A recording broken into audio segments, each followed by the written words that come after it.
இந்த நாளிலே குடும்ப ஆசீர்வாத கூடுகையிலே உங்களை சந்திப்பதிலே நான் பெருமகிழ்ச்சி அடைகிறேன்.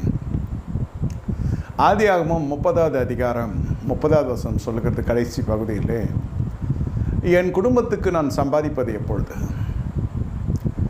கர்த்தர் ஆவிக்குரிய தேவனாக மட்டும் அல்லாமல் பூமிக்குரிய நன்மைகளிலே தம்முடைய பிள்ளைகள் செழித்து வர வேண்டும் என்பதை கர்த்தர் விரும்புகின்றார். நன்றாக புரிந்து கொள்ளுங்கள். கர்த்தர் ஆவிக்குரிய ரீதியில் மட்டும் அக்கறையுள்ளவராயிராமல் சரீரத்திற்கும் அவர் நம் தேவனாக இருக்கிறார். சரீர நன்மைகள். இந்த யாக்கோபு என்ற மனுஷன் புதிய ஏற்பாட்டு விசுவாசி ஒப்பனையாய் காணப்படுகிறான். பலதரப்பட்ட சூழ்நிலைகளிலே இந்த மனுஷன் சேஷ்டபுத்திர பாகத்தை பெற்றுக்கொண்டு பயிற்றங்கூழை கேட்டு ஏசா சேஷ்டபுத்திர பாகத்தை இழந்து விடுகிறான். ஆனால் அந்த சேஷ்டபுத்திர பாகத்தை பெற்று தகப்பனுடைய ஆசீர்வாதத்தை கூடுதல் ஒரு பகுதி பெற்ற பிறகும் இந்த மனுஷனாலே அந்த ஆசீர்வாத சுதந்திரத்தில் இருக்க முடியவில்லை. பிரியமான தேவனுடைய ஜனமே, இந்த நாளினுடைய ஆசீர்வதிக்கப்பட்ட இந்த மாலை வேளையிலே கர்த்தர் சொல்கிற ஒரு காரியம், உன் சம்பாத்தியத்தை நான் பெருக பண்ண போகிறேன், உனக்கு சௌக்கியத்தை ஆரோக்கியத்தை திரும்ப தரப்போகின்றேன். இது தேவனுடைய வெளிப்பாடுகளை உங்களுக்கு மத்தியிலே செய்தியாய் நான் கொண்டு வந்திருக்கிறேன். இந்த நாளிலே கர்த்தர் உங்களிடத்தில் இடைப்படுகிறார். அநேகர் உழைக்கிறீர்கள், ஆனால் அந்த உழைப்பு கனி கொடுக்கறது இல்லை. நல்ல இடத்துல விதைக்கிறது இல்லை, முள்ளுள்ள இடத்துல விதைக்கிறீர்கள், கற்பறையான இடத்துல விதைக்கிறீர்கள். நல்ல நிலத்தில் விதைக்கிறவர்கள் தான் 30, 60, 100 கனி கொடுக்க முடியும். இந்த நாளிலே கர்த்தருடைய ஆசீர்வதிக்கப்பட்ட அந்த மாலை வேளையிலே கர்த்தருடைய வார்த்தை சொல்லுகிறது, இஸ்ரவேலை ஆசீர்வதிப்பதே கர்த்தருக்கு பிரியமான காரியம். நன்றாக புரிந்து கொள்ளுங்கள். சில சமயத்தில் உங்களுக்கு ஆவிக்குரிய அபிஷேகம் இருக்கும், ஆவிக்குரிய கிருபைகள் இருக்கும், ஆவிக்குரிய ஆசீர்வாத ரட்சிப்பு இருக்கும், தேவனுடைய சபைக்கு போக்குவரத்துமாக இருப்பீர்கள். பலிபீடத்தில் நிற்கத்தக்கதான ஒரு கிருபையும் ஒரு அபிஷேகத்தையும் கர்த்தர் கொடுத்து வழி நடத்துவார். ஆனால் பொருளாதாரம் என்று வருகிற பொழுது அந்த இடத்திலே மிகப்பெரிய சிக்கல் காணப்படும். நீங்கள் பார்த்தால் இது நடைமுறை சிக்கலை நான் உங்களுக்கு சொல்லி கொண்டிருக்கிறேன். நல்ல ஜெபிப்பார்கள், நல்ல விதமாய் ஊழியம் கூட செய்வார்கள். ஆனால் அவர்களுடைய வாழ்க்கையில் ஒரு விதமான பள்ளத்தாக்கு, கண்ணீரின் பள்ளத்தாக்கை போல பொருளாதாரம் என்பது பள்ளத்தாக்கிலே காணப்படும். ஏன்? ஒன்று கடன் சூழ்ந்து இருக்கும், இல்லாவிட்டால் இவர்களுக்கு வருமானத்துக்கே ஒரு பெரிய பிரச்சனை வரும். வருமானத்துக்கே அதாவது என்ன சொல்லுகிறேன் என்றால், இவருடைய வாழ்க்கையிலே உழைத்தால் தானே காசு வரும்.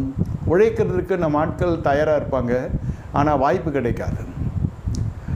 இந்த பெதஸ்தா குலத்தண்டையிலே சொல்லுகிறதை போல, நான் முந்தி இறங்குவதற்கு முன்பே வேறொருவன் இறங்கி விடுகிறான். எனக்கு இறக்கி விடுவதற்கு யாரும் இல்லை, தூக்கி விடுவதற்கு யாரும் இல்லை, சிபார்சுகள் இல்லை, எனக்கு ஆட்கள் தெரியவில்லை, எனக்கு எதுவும் தெரியவில்லை, எனக்கென்று யாரும் இல்லை. நான் சொல்லுகிறேன், உங்களுக்கென்று என்ன தேவை சம்பாத்தியத்துக்கு என்றால், பூமிக்குரிய ரீதியில் நல்ல புத்தி தேவை, ஞானம் தேவை. எதை சம்பாதித்தாலும் சம்பாதிக்காவிட்டாலும் அறிவையும் புத்தியும் நாடு, ஞானத்தை சம்பாதி, ஞானத்தை புத்தி அவன் சகோதரி என்று அழ, அறிவை உன்னுடைய இனத்தால் என்று பார் என்று வேதம் சொல்லுகிற நீதிமொழிகள் புஸ்தகத்தில். இந்த அறிவு புத்தி இவைகளெல்லாம் இருந்தும் படித்து மெத்த படிப்பு படித்த மனுஷர்கள் கூட இன்றைய நாட்களிலே ரிசர்ஷன் என்று சொல்லி வெளிநாட்டில் இருக்கிறவன் உள்ளூர் திரும்பி விடுகிறான். உள்ளூரில் இருக்கிறவனுக்கு வேலை கிடைக்கவில்லை. ஒவ்வொரு இயற்கை சீற்றங்கள் வருகிற பொழுது இத்தனை நிறுவனங்கள் மூடிவிடுகிறார்கள். கொரோனா வந்த பொழுது 25,000 நிறுவனங்கள், இந்தியர்கள் வேலை செய்த நிறுவனங்கள் எல்லாம் மூடி எல்லா இந்தியர்களும் வீட்டுக்கு வந்து விட்டார்கள். 25,000 நிறுவனம் என்றால் ஒவ்வொரு நிறுவனத்திலே ஆயிரக்கணக்கான இந்தியர்கள் வேலை செஞ்சாங்க. வெளிநாட்டு வாழ் இந்திய குடிகள் இவரெல்லாம் உன் நாட்டை திரும்பி வருகிறார்கள். அவர்களால் இங்கே ஜீவிக்க முடியவில்லை. எவ்வளோ பிரச்சனைகள் இருக்கிறது என்பதை நீங்கள் பார்க்க முடியும். என்னை கேட்டுக்கொண்டிருக்க தேவனுடைய சின்னமே, ரத்தின சுருக்கமாக இன்று ஆவிக்குரியவர்கள் நீங்கள் சம்பாதித்த ஜெயம் பெற்றலாம் இருக்க வேண்டும். அநேக சொல்லுவாங்க, தசபாகம் செலுத்துங்க, காணிக்கை செலுத்துங்க, அப்போ உங்கள் கர்த்தர் உங்களை ஆசீர்வதிப்பார். ஐயா, இவ கந்தையானாலும் கசக்கி கட்டு, கசக்கிற வரைக்கும் எதை கட்டுறது? இருந்தால் கொடுக்க மாட்டான் நம்மால். அது யாருக்காவது ஒருத்தருக்கும் கொடுக்க மாட்டான், எல்லாருக்கும் பிச்சு கொடுக்குறோன்னா தானே இருக்கான் விசுவாசி. இல்லையே, சட்டியில் இருந்தால் தானே அகப்பையில் வரும். இல்லை, அவர்களிடத்துல அந்த பணம், போதுமான பணம் இல்லை. அவர்களே வாய்க்கும் கைக்கும் சண்டை போட்டு கொண்டிருக்கிறார்கள். இவர்கள் எங்கேருந்து போயிட்டு சம்பாத்தியத்தை பண்ணி சபைக்கு கொடுக்கறது? என்னை கேட்டுக்கொண்டிருக்க தேவனுடைய ஜனமே, இந்த நாளிலே கர்த்தர் உங்களிடத்தில் சொல்லுகிற ஒரு காரியம், உங்கள் இருதயம் கலங்காது இருப்பதாக. உனக்கு சம்பாதியத்தை நான் பெருக்க பண்ணுவேன். நன்றாக புரிந்து கொள்ளுங்கள். இந்த இடத்துல 30வது அதிகாரம் 30வது வசனம் சொல்லுகிறது, என் குடும்பத்துக்கு எப்பொழுது நான் சம்பாதிப்பது என்ற வசனம் அங்கே எழுதப்பட்டிருக்கிறது. யார் இடத்தில் சொன்னது என்றால் யாக்கோபு லாபான் இடத்துல சொல்லுகிறான். இந்த மனுஷனிடத்தில் 20 ஆண்டுகள் சேவகம் பார்க்கிறான். 7 ஆண்டுகள் ராகேலுக்காக, லேயாளுக்காக 7 ஆண்டுகள், அப்புறம் அவன் குமாரர்கள் வளர்வதற்கு ஒரு 6 ஆண்டுகள், 20 ஆண்டுகளில் 10 முறை சம்பளம் மாற்றப்படுகிறது. 5லிருந்து 10 என்றால் இது 20லிருந்து 5க்கு வந்திருக்கிறது, கீழே வருகிறது, மேலே ஏறவில்லை சம்பளம். இப்படியாக லாபான் தன்னுடைய எல்லைகளை விஸ்தாரப்படுத்திக் கொள்ளுகிறான். இப்படியாய் போய் கொண்டிருக்கிறது. பிரியமான தேவனுடைய ஜனமே, கர்த்தர் இந்த இரவு வேளையில் உங்களிடத்தில் சொல்லுகிற ஒரு காரியம் என்னவென்றால், முதலிலே உன்னுடைய சம்பாதியம் பெருக பண்ணும்படி கர்த்தர் என்ன செய்கிறார்? இந்த ஆடு விஷயத்திலே இவனுக்கு ஒரு வாசல் திறக்கப்படுகிறது. சரி, ஆட்டுக்கு தண்ணி காட்டுகிற விஷயத்தில் இந்த மனுஷன் ஒரு தொழில் உங்களுக்கு தெரிந்திருக்க வேண்டும். உங்களுக்கு ஒரு தொழில் தெரிந்திருக்க வேண்டும், அல்லது தொழில் கற்றுக்கொள்வதற்கு எந்த வயதானும் ஒரு தொழிலை கற்றுக்கொள்வதற்கு நீங்கள் முற்பட வேண்டும். நம்ம யாக்கோபு ஆடு விஷயத்திலே, ஆடு தொழிலிலே, ஆட்டு மேய்க்கிற தொழிலிலே, இந்த ஆடு மேய்த்தலிலே மிகப்பெரிய ஒரு நல்ல ஒரு தொழில் ஞானம் கொண்டவன். அதனால்தான் இந்த மனுஷன் என்ன செய்கிறான்? அந்த பெண்கள் கஷ்டப்படுகிற பொழுது நேரே போகிறான். கல்லறை அந்த காலத்தில் கிணற்றண்டையிலே தண்ணீர் காட்டுகிறாங்க. என்ன செய்கிறான்? அந்த கல்லை புரட்டுவதற்கு ஆட்கள் இல்லை, ஆண் சிங்கம் ஒன்று வேண்டும், அதான் ஆண்மகன். நம்மால் போகிறாரு, கல்லை புரட்டுறாரு, தண்ணீர் காட்டுறாரு, டக்குன்னு ராகேலுக்கு முத்தம் கொடுத்து தன்னுடைய அன்பை வெளிப்படுத்திடுறாரு. வீட்டுக்கு போகிறாங்க.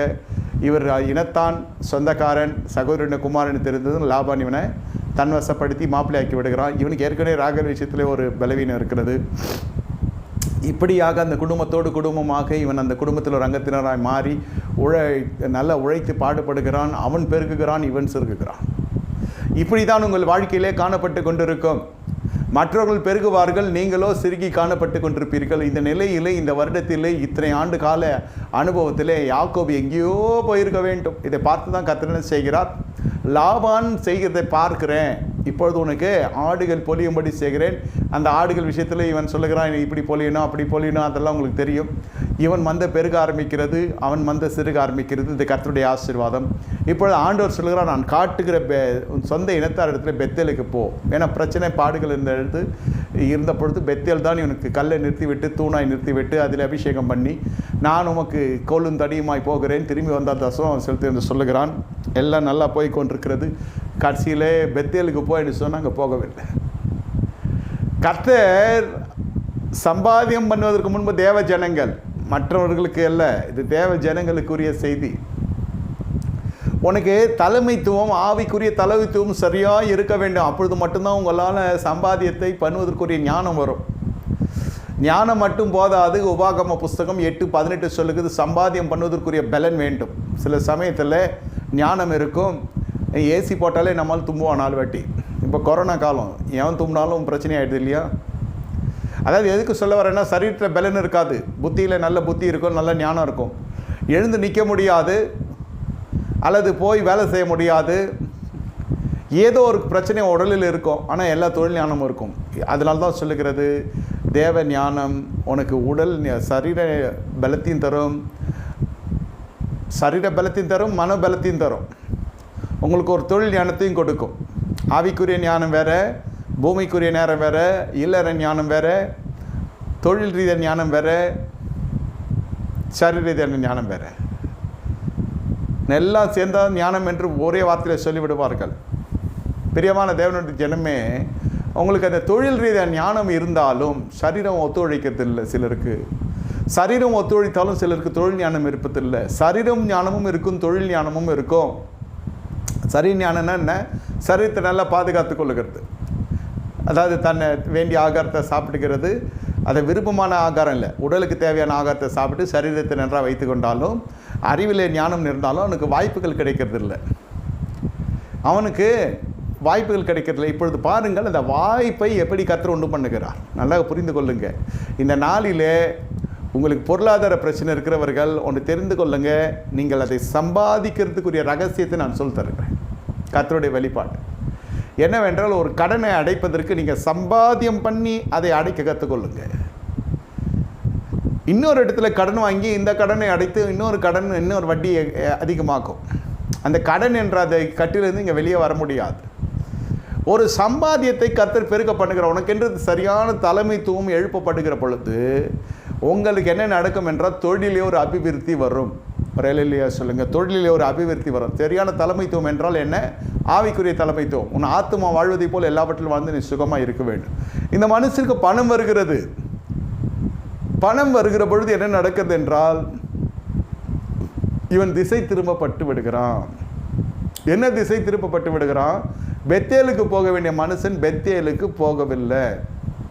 நான் கர்த்தரை விடவில்லை ஐயா, நான் என்ன செய்கிறேன்? கர்த்தரை விடவில்லை, நான் கர்த்தரை தொழுது கொள்ளுகிறேன். எந்த தன் இருதயத்துக்கு ஏற்ற மெய்ப்பொருளை கர்த்தர் எழுப்புகிறார். அது எப்படி நம்ம அறிந்து கொள்ள முடியும் என்றால் அவர்கள் சகல நல்வழியிலே நடத்துவார்கள். உங்கள் ஆத்துமாவிற்கு ஒரு பரிசுத்த மீது போஷாக்கு வரும், ஒரு ஆறுதல் மட்டும் வராது. உங்களுடைய வாழ்க்கையிலே அற்புத அதிசயங்கள் நடைபெறும். அதான் சரியான தலைமைத்துவம். சில சமயத்தில் அந்த தலைமைத்துவத்திலே கொஞ்சம் மாறுபாடான சந்ததிகள் எழும்ப ஆரம்பிக்கும். அதான் பிலிப்பியரில் வாசிக்கிற 2:15 கோணலும் மாறுபாடான சந்திட்டு விலைக்கு உன்னை ரட்சித்துக்கொள் என்ற அந்த அதிகாரத்தை வளர்ந்த விசுவாசிகளுக்கு கொடுக்கப்படுகிறது. அன்று போல் இன்று சபை இல்லை, அன்று போல் இன்று தலைமைத்துவம் இல்லை, அன்று போல் இன்று எதுவுமே இல்லை. அன்று பரிசுத்தம் பிரகடனப்படுத்தது, இப்பொழுது மாம்சம் வெளிப்படுகிறது. அப்பொழுது உரைக்கப்பட்ட உபதேசம் வேறு, இப்பொழுது நடந்து கொண்டிருக்கிற காரியங்கள் வேறு. 2வது சந்ததி தலையெடுக்கிறார்கள் என்றால் உங்களுக்கு மாறுபாடாய் தோன்றும் என்று சொன்னால் உங்கள் ரட்சிப்பை காத்துக்கொள்ள நீங்கள் அங்கிருந்து வெளியே வர வேண்டும் என்று வேதம் சொல்லுகிறது. ஆமாம், சபை ஏலியின் சபையாக இருக்கிறது, எதுவும் பண்ண முடியவில்லை, புறப்பட்டு வர வேண்டும். அந்த அதிகாரத்தை கர்த்தர் கொடுக்கிறார். சில பேர் என்ன நடக்கும் என்றால் அந்த இடத்துல அவர்களுக்கு மிகவும் ஒரு இளைப்பார்க்கிற ஒரு பகுதியாக இருக்கும், கம்ஃபர்ட் ஜோனாக இருக்கும் அந்த சபை. நான் இது வாக்கும், நான் அது வாக்கும், என் தாத்தா போனேன், என் அப்பன் போனேன், என் ஆத்தா போனேன், நான் ஃபேன் கீழே உட்காருவேன், தூண் கீழே உட்காருவேன், நான் குறிப்பிட்ட இடத்துல எனக்கு உட்கார இடம் கொடுப்பார்கள். எனக்கு அந்த சபையில் கனம் இருக்கிறது என்பார்கள். கன மகிமை துதி யாவும் கர்த்தருக்கு, சபையில் போகிற விசுவாசிக்கு இல்லை. நீங்கள் அப்படியெல்லாம் அந்த இடத்துல போய் தனக்கென்று ஒரு முக்கியத்துவம் எடுக்கிற ஜனங்கள் எதுவாயினாலும் சரி, அதனுடைய வாழ்க்கையிலே விதைக்கிலே பிரச்சனை வரும். விதைக்க முடியாது, விதை கிடைக்காது, அல்லது நல்ல நிலம் கிடைக்காது. விதை இருந்தால் நல்ல நிலத்தில் விதைக்க மாட்டான். கல்லான பாறையான இடத்துல விதைப்பாங்க, முள்ளான இடத்துல விதைப்பாங்க. அப்படி விதைத்த நல்ல இடத்துல விதைத்தாலும் வானத்து மழையை தருகிற கர்த்தர் அந்த இடத்துல எல்லாம் இவர்களுக்கு அந்த மகசூல், அந்த அறுவடை ரொம்ப சிரமமாக இருக்கும். பொருளாதார நெருக்கடி என்பது தலை மீது போகிற வெள்ளத்தை போல காணப்படும். நான் என்ன பாவம் பண்ணேன், என்ன செய்தேன்? ஒன்றும் இல்லையா, ஒரே ஒரு விஷயம், ஆராதிக்கிற தேவன் ஆராதனை இடத்திலே ஒழுங்காக இருக்க வேண்டும். அப்பொழுது தான் நமக்கு என்ன நடக்கும்? தொழிலே அடிமைத்தனம் வராது. இந்த ஆபிரகாம் செய்த பலியிலே பிழை இருக்குது. ஆதியாகமம் புத்தகம் 15வது அதிகாரத்திலே ஆபிரகாம் செய்த பலியிலே பிழை இருக்கிறது. பறவைகளை துண்டிக்கவில்லை, காற்றில் மீது வருகிறது. 4 சந்ததி வரை இவர்களுடைய செழிப்பு காணப்படுகிறது. அதன் யோசேப்பு காலம் வரைக்கும் அந்த செழிப்பு இருக்கிறது. அதன் பிறகு பாருங்கள், அந்த தலைக்கீழாய் மாற ஆரம்பிக்கிறது. தகப்பனுடைய நாட்டிலே சுதந்திரவாளியாய் இருந்த ஜனங்க தங்களுடைய நாட்களிலே அடிமையாய் காணப்படுகிறாங்க. இன்று அவருடைய வயதிலே என்ன வயது இருக்கிறதோ அந்த வயதிலே தகப்பனுடைய வயது, தகப்பன் எல்லாவற்றையும் உண்டாக்கினவனாய் இருந்தான். இன்று தகப்பனுடைய வயது நமக்கு வருகிற பொழுது தகப்பன் உண்டாக்கினதை காட்டிலும் எல்லாம் பெரிதாக உண்டாக்கி இருக்க வேண்டும், வளர்ச்சி. ஆனால் தகப்பனுடைய 50 வயதில் என்னெல்லாம் தகப்பன் செய்தானோ, இன்று பிள்ளைகளுடைய 50 வயதில் தகப்பன் சவதரித்ததிலும் ஒரு 10% கூட இல்லாத ஒரு சூழ்நிலை வருகிறது. ஏன்? ஆவிக்குரிய ரகசியம், பேய் பிசாசு, பிள்ளை சூனியம், கருத்து வேறுபாடுகள், பொருளாதார, இதெல்லாம் படித்த ஜனங்களுடைய வாழ்க்கையிலே பின்தொடர்கிற சாபக்கீடுகள். படிப்பில்லாமலே தகப்பன் அவ்வளோ செஞ்சுருக்கான். இருந்த கொஞ்சம் நாகரிகம், கொஞ்சம் அறிவு. உங்களுக்கு அப்படி அல்ல, எல்லாம் விஸ்தாரமாக இருக்கிறது. ஆனால் வீட்டில் பார்த்தால் ஒன்றும் இல்லை. இந்த நிலை அப்படி இருக்கிறதா? பெற்றோர் அன்று செய்கிற பொழுது அது பெரிய காரியமாக இருக்காது, அது ஒரு சாதாரண காரியமாக இருக்கும், அற்பமான காரியமாக இருக்கும். ஆனால் இப்பொழுது அப்படி அல்ல. அந்த அடிப்படைக்கே நமக்கு ஒரு பெரிய பிரச்சனை வந்து விடுகிறது. நல்ல மெத்த படித்த ஜனங்க, நல்ல அறிவாளியான ஜனங்க, நல்ல ஞானம் பெற்ற ஜனங்க, இவருடைய வாழ்க்கையில் இந்த கோளாறுகள் வருவதற்கான காரணம் என்ன? ஆராதனையிலே ஒரு பொல்லாப்பு காணப்படுகிறது. ஒன்று, ஆராதனை ஸ்தலத்துக்கு போகிறது இல்லை, தேவனை தேடுகிறது இல்லை. அப்படியே இருந்தாலும் தனக்கு நெருக்கமான, அதாவது தனக்கு சௌகரியமான இடத்துல போவாங்க. சௌகரியமான இடத்தில் என்றால் என்ன? நன்றாக புரிந்து கொள்ளுங்க. கடிந்து கொள்ளுகிற சத்தியம் அந்த இடத்துல அவங்க விரும்ப மாட்டாங்க. ஆறுதலாய் பேசுகிறாங்க. கடிந்து கொள்ளுகிற இடத்துல பாவம் கண்டிக்கப்படுகிறது, பாவம் தொலைத்து கட்டப்படுகிறது. 2 தீமோத்தேயு 4வது அதிகாரம் 3வது சொல்லுகிறது, அவர்கள் ஆரோக்கியமான உபதேசத்தை பொறுக்க மனதில்லாமல் செவித்தினர்களாகி தங்கள் சுய இச்சைகளை நிறைய இச்சைகளுக்கு ஏற்ற போத்தர்களை தங்களுக்கு திரளாய் சேர்த்து கொண்டு என்ன செய்கிறாங்க? சத்தியத்துக்கு செவியை விலக்கி கட்டுக்காலைகளுக்கு சாய்ந்து போகிற காலம் வருகிறது என்று வேதம் சொல்லுகிறது. கடிந்து கொள்ளுகிற உபதேசம் இல்லை. இந்த இடத்துல கர்த்தர் சொல்லுகிறார், நீ பெத்தேலுக்கு போப்பா, நீ பெத்தேலுக்கு போ, அங்கு பலிபீடத்தை கட்டு, அங்கே ஆராதி, நான் உன்னை ஆசீர்வதிப்பேன். சும்மா சொன்னால் கேட்க மாட்டான். இந்த மனுஷன் பயணத்துக்கு காசு தேவை, குடும்பம் இருக்கிறது, 90 பேர் கொண்ட குடும்பம், இவர்களெல்லாம் இந்த மனுஷன் போஷிக்க வேண்டும் என்று புரிந்து கொள்ளுங்கள். உங்கள் பின்னணி எதுவாக இருந்தாலும் சரி, நீங்கள் குடும்பத் தலைவன் உங்கள் கரத்திலே உங்கள் குடும்பத்தை போஷிக்கும்படி கர்த்தர் விரும்புகிறார். நீ ஸ்தாபிக்கப்பட்ட அந்த இடத்திலே நெருக்கமான காலத்திலே கர்த்தர் உன்னை எங்கு உயர்த்தினார், வார்த்தையை அனுப்பினார், விடுதலை பெற்றாய், அந்த இடத்திலே நீ காணப்பட வேண்டும். அதனுடைய பொருள் என்னவென்றால், சரியான தலைமைத்துவம் உன்னை பரிசுத்தத்துக்குள்ளே வழி நடத்தும், உன்னை அபிஷேகத்துக்குள்ளே வழி நடத்தும். பாவம் அதாவது கண்டிக்கப்படும். இந்த பெற்றோருடைய இந்த மெத்தன போக்கு, ஆவிக்குரிய மெத்தன போக்கு என்ன செய்யும் என்றால், அடுத்த சந்ததி ரட்சிக்கப்படாத சந்ததியாக காணப்படும். பிள்ளைகள், ஆமாம் பிள்ளைகள் ஒன்றும் ரட்சிக்கப்படல, பிள்ளைகள் ரட்சிக்கப்படுகிற அளவுக்கு போய்விடுவாங்க. அதான் வேதம் சொல்லுங்க, நீ என் வார்த்தையை மறந்தால் அவன் பிள்ளைகளை மறந்து விடுவேன். கர்த்தராகிய இயேசு கிறிஸ்துவை விசுவாசி, நீ உன் வீட்டை ரட்சிக்கப்படுவீர்கள். எப்படி இப்படி ரட்சிப்பு தாமதிக்கிறது? நம்முடைய விசுவாசம் சோதிக்கப்படுகிறது இல்லை. பாருங்கள், ஒரு பிள்ளை நசல் கொண்டதாக இருக்குது, பலவீனமாக இருக்குது என்றால் அது உட்கொள்ளுகிற ஆகாரத்தை கொடுத்து இருக்கிறது. அந்த பிள்ளை போய் உட்கொள்ளாது. தாய் தகப்பன் அதுக்கு நல்ல ஆகாரத்தை கொடுக்க வேண்டும், நல்ல விதமாய் பேணி வளர்க்க வேண்டும். அதுபோல் கலங்கம் இல்லாத ஞானப்பாலை கொடுக்க வேண்டிய ஆத்துமாக்களுக்கு ஞானப்பாலை கொடுக்க வேண்டும். பலமான போஜனத்தை கொடுக்க வேண்டிய இடத்துல ஆவிக்குரிய போஜனம், பலமான போஜனம் பெற்றுக்கொள்ள வேண்டும். இதுதான் பெத்தேல். நல்ல தலைமைத்துவம். இந்த 1 ராஜாக்கள் 4வது அதிகாரத்தில் நீங்கள் வாசித்து பார்ப்பீர்கள் என்று சொன்னால், 2 ராஜாக்களில் இந்த இடத்துல நீங்கள் பார்ப்பீர்கள் என்று சொன்னால், எலிசாவின் காலத்தில் ஒரு தீர்க்கதரிசியுடைய மனைவி வருகிறாள். அவளுக்கு ஒரு பொல்லாத ஒரு கடன் பிரச்சனை இருக்குது. கடன்காரன் வீட்டு வாசலில் வந்து நிற்கிறான், பிள்ளைகளை அடிமையாக்கி கொள்வதற்கு. அந்த காலத்திலே பிள்ளைகளை எது கொடுக்க முடியாத பிள்ளைகளை ஓட்டி கொண்டு செல்வாங்க, அடிமையாக்கி கொள்ள.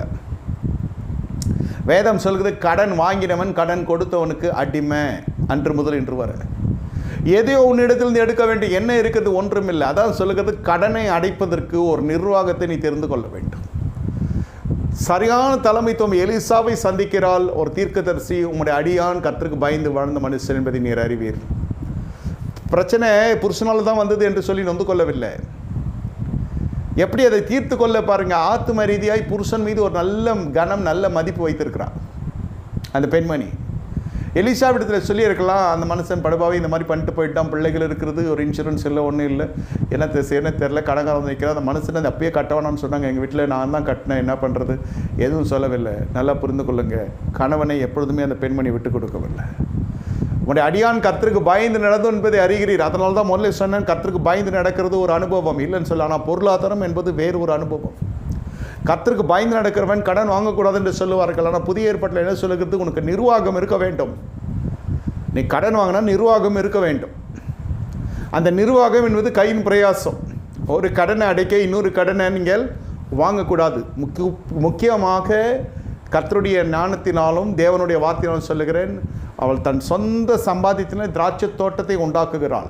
பிரசங்கி நீதிமொழிகள் 31 அதிகாரத்திலே குணசான ஸ்ரீயை குறித்து வேதம் சொல்லுகிறது. அதிகாலையில் எழும்புகிற பழக்கம் இருக்கிறவளா இருப்பாள். நம்மளால் அதிகாலை ஜெபத்துக்கு வருவாங்க, இல்லைன்னு சொல்லலை. அதிகாலையிலே நீங்கள் ஜெபிக்கிறவர்கள். அதனால்தான் இந்த வசனத்தை கர்த்தருக்கு அனுப்புகிறான். நீங்கள் எப்பொழுதுமே திராட்சை தோட்டத்தை உண்டாக்குறது ஒரு சொத்து வாங்குவீர்கள் என்று சொன்னால் உங்கள் சம்பாதி அந்த அளவுக்கு உயர்ந்திருக்க வேண்டும். இன்று அதெல்லாம் முடியாத ஐயா, அவசியங்களும் இல்லாமல் போக முடியாது என்று சொன்னால் உங்களெல்லாம் தெரிந்து கொள்ளுங்க, கூடுமானவரை உங்கள் கையின் பிரயாசம் அதிகமாக பிரயாசப்பட வேண்டும். உங்களுக்கு ஜப வாழ்க்கை அப்படி இருக்க வேண்டும். சரியான தலைமைத்துவத்தின் கீழ் இருக்கிற பொழுது இந்த இடத்துல என்ன நடக்கிறது என்று கேட்டால், தொழிலே ஒரு வித்தியாசம் வரும். செங்கலே அறுத்து கொண்டிருக்கிறாங்க இஸ்ரவேல் புத்திரர்கள். காலாகாலமாய் 432 ஆண்டுகள், மோர் தென் 4 ஜெனரேஷன்ஸ். 432 ஆண்டுகள்னா 16 தலைமுறை செங்கல் அறுத்து கொண்டிருக்கிறாங்க. அது அந்த ஒரு சாபகரமான தொழில் என்று தெரியவில்லை. பாருங்கள், இன்று காலையில் எழும்புகிறோம், ஓடுகிறோம், ஓடியாருகிறோம், மறுபடியும் ஓடுகிறோம். வேலை தீர்மானிக்கிறது. மனுஷனுடைய குடியிருப்பு எங்கே இருக்க வேண்டும் என்று வேலை தீர்மானிக்கிறது. காலையில் எழுந்து ஓட வேண்டும், சாயந்தரம் வர வேண்டும். இப்படி தான் செங்கல் இருக்கிற வேலையும். இஸ்ரேல் புத்திரர்கள் எப்படியோ அப்படி தான் இன்று 99% விசுவாசிகள் இருக்கிறாங்க. எந்த நாட்டில் போனாலும் சரி, எதற்காக வந்தீங்க? வேலைக்காக வந்தேன். ஏன்டா உன் இடத்துல உன் நாட்டை விட்டு ஏன் வந்து அந்த நாட்டில் இருந்தால் சம்பாதிக்க முடியாது, வாய்ப்பு இல்லை. இவ்வளோ லட்சக்கணக்கான சம்பாதியம் பண்ண முடியாது. வாலிபம் போகிறது, இளமை போகிறது, அவனுடைய எல்லா சரீர நன்மைகளும் போகிறது. முகமாக இப்போ தான் வீடியோ காலில் பார்த்துக்க முடியும். அப்போல்லாம் கிடையாது அந்த ஃபெசிலிட்டி. பாருங்க, அவனுடைய முழுடைய ஜீவியத்தில் வாலிப பகுதி 20 ஆண்டுகள் போயிடும். நீங்கள் மனைவி கூட இருந்த பொழுது 20 ஆண்டுகள் போய் லாபானத்தில் போய் சிக்கிக்கொள்ளுது. எதனால் இது சிக்கிக்கொள்ளுகிறது நல்லா புரிந்து கொள்ளணும். ரெபேக்காள் அம்மையார் நடத்துகிறாங்க, பாரு அவனை போல் நீ வேஷம் தரித்து நில்லு, ஆசீர்வாதத்தை பெற்றுக்கொள்ளலாம். அப்போ அந்த மனுஷன் சொல்கிறான், தகப்பன் விடுகிற சாபம் என் மேலே வருமே. பூமிக்குரிய ஜனங்களுடைய சாபத்தை நீங்கள் தெரிந்து கொள்ளக்கூடாது. ஆவிக்குரிய ரீதியிலும் அந்த சாபத்தை தெரிந்து கொள்ளக்கூடாது. நல்லா புரிந்து கொள்ளுங்க. ஆவிக்குரிய தகப்பன்மார் உண்டு, பூமிக்குரிய தகப்பன்மார் உண்டு. ரட்சிக்கப்பட்ட பிறகு பூமிக்குரிய தகப்பன்மாருடைய ஒரு அறிமுகம், ஒரு கனம் செலுத்தலாம் இல்லைன்னு சொல்லி. அதன் பிறகு எசேக்கியாவுக்கு தாவீது தகப்பன் என்று சொல்லி எழுதப்பட்டிருக்கிறது. தீமோத்தேயுவுக்கு நம்ம வாசித்தோம் 16வது அதிகாரம் அப்போஸ்தலர் நடவடிக்கைகள் முதல்ல கிரேக்க யூத ஸ்திரீ, அவங்க அம்மா தகப்பனோ கிரேக்கன். ஆனால் பவுல் வந்து உரிமையாக சொல்ல, என் ஆவிக்குரிய குமாரனா இங்கே தீமோத்தேயு என்று சொல்லுகிறார், என் ஆவிக்குரிய தகப்பன் என்று சொல்லுகிறார். Spiritual father, that's a biological father, this is spiritual father. எப்போ நீங்கள் ரட்சிக்கப்படுகிறீங்களோ இந்த ஆவிக்குரிய தலைமைத்துவம், இந்த நல்ல ஒரு தலைமைத்துவத்துக்குள்ளே நீங்கள் காணப்பட வேண்டும். இது வயது முக்கியமல்ல, குடும்ப பின்னணி முக்கியமல்ல. இந்த தலைமைத்துவத்தில் உரைக்கப்படுகிற உபதேசங்களுக்கு ஏற்றபடி தான் ஆரோக்கியமான உபதேசம்.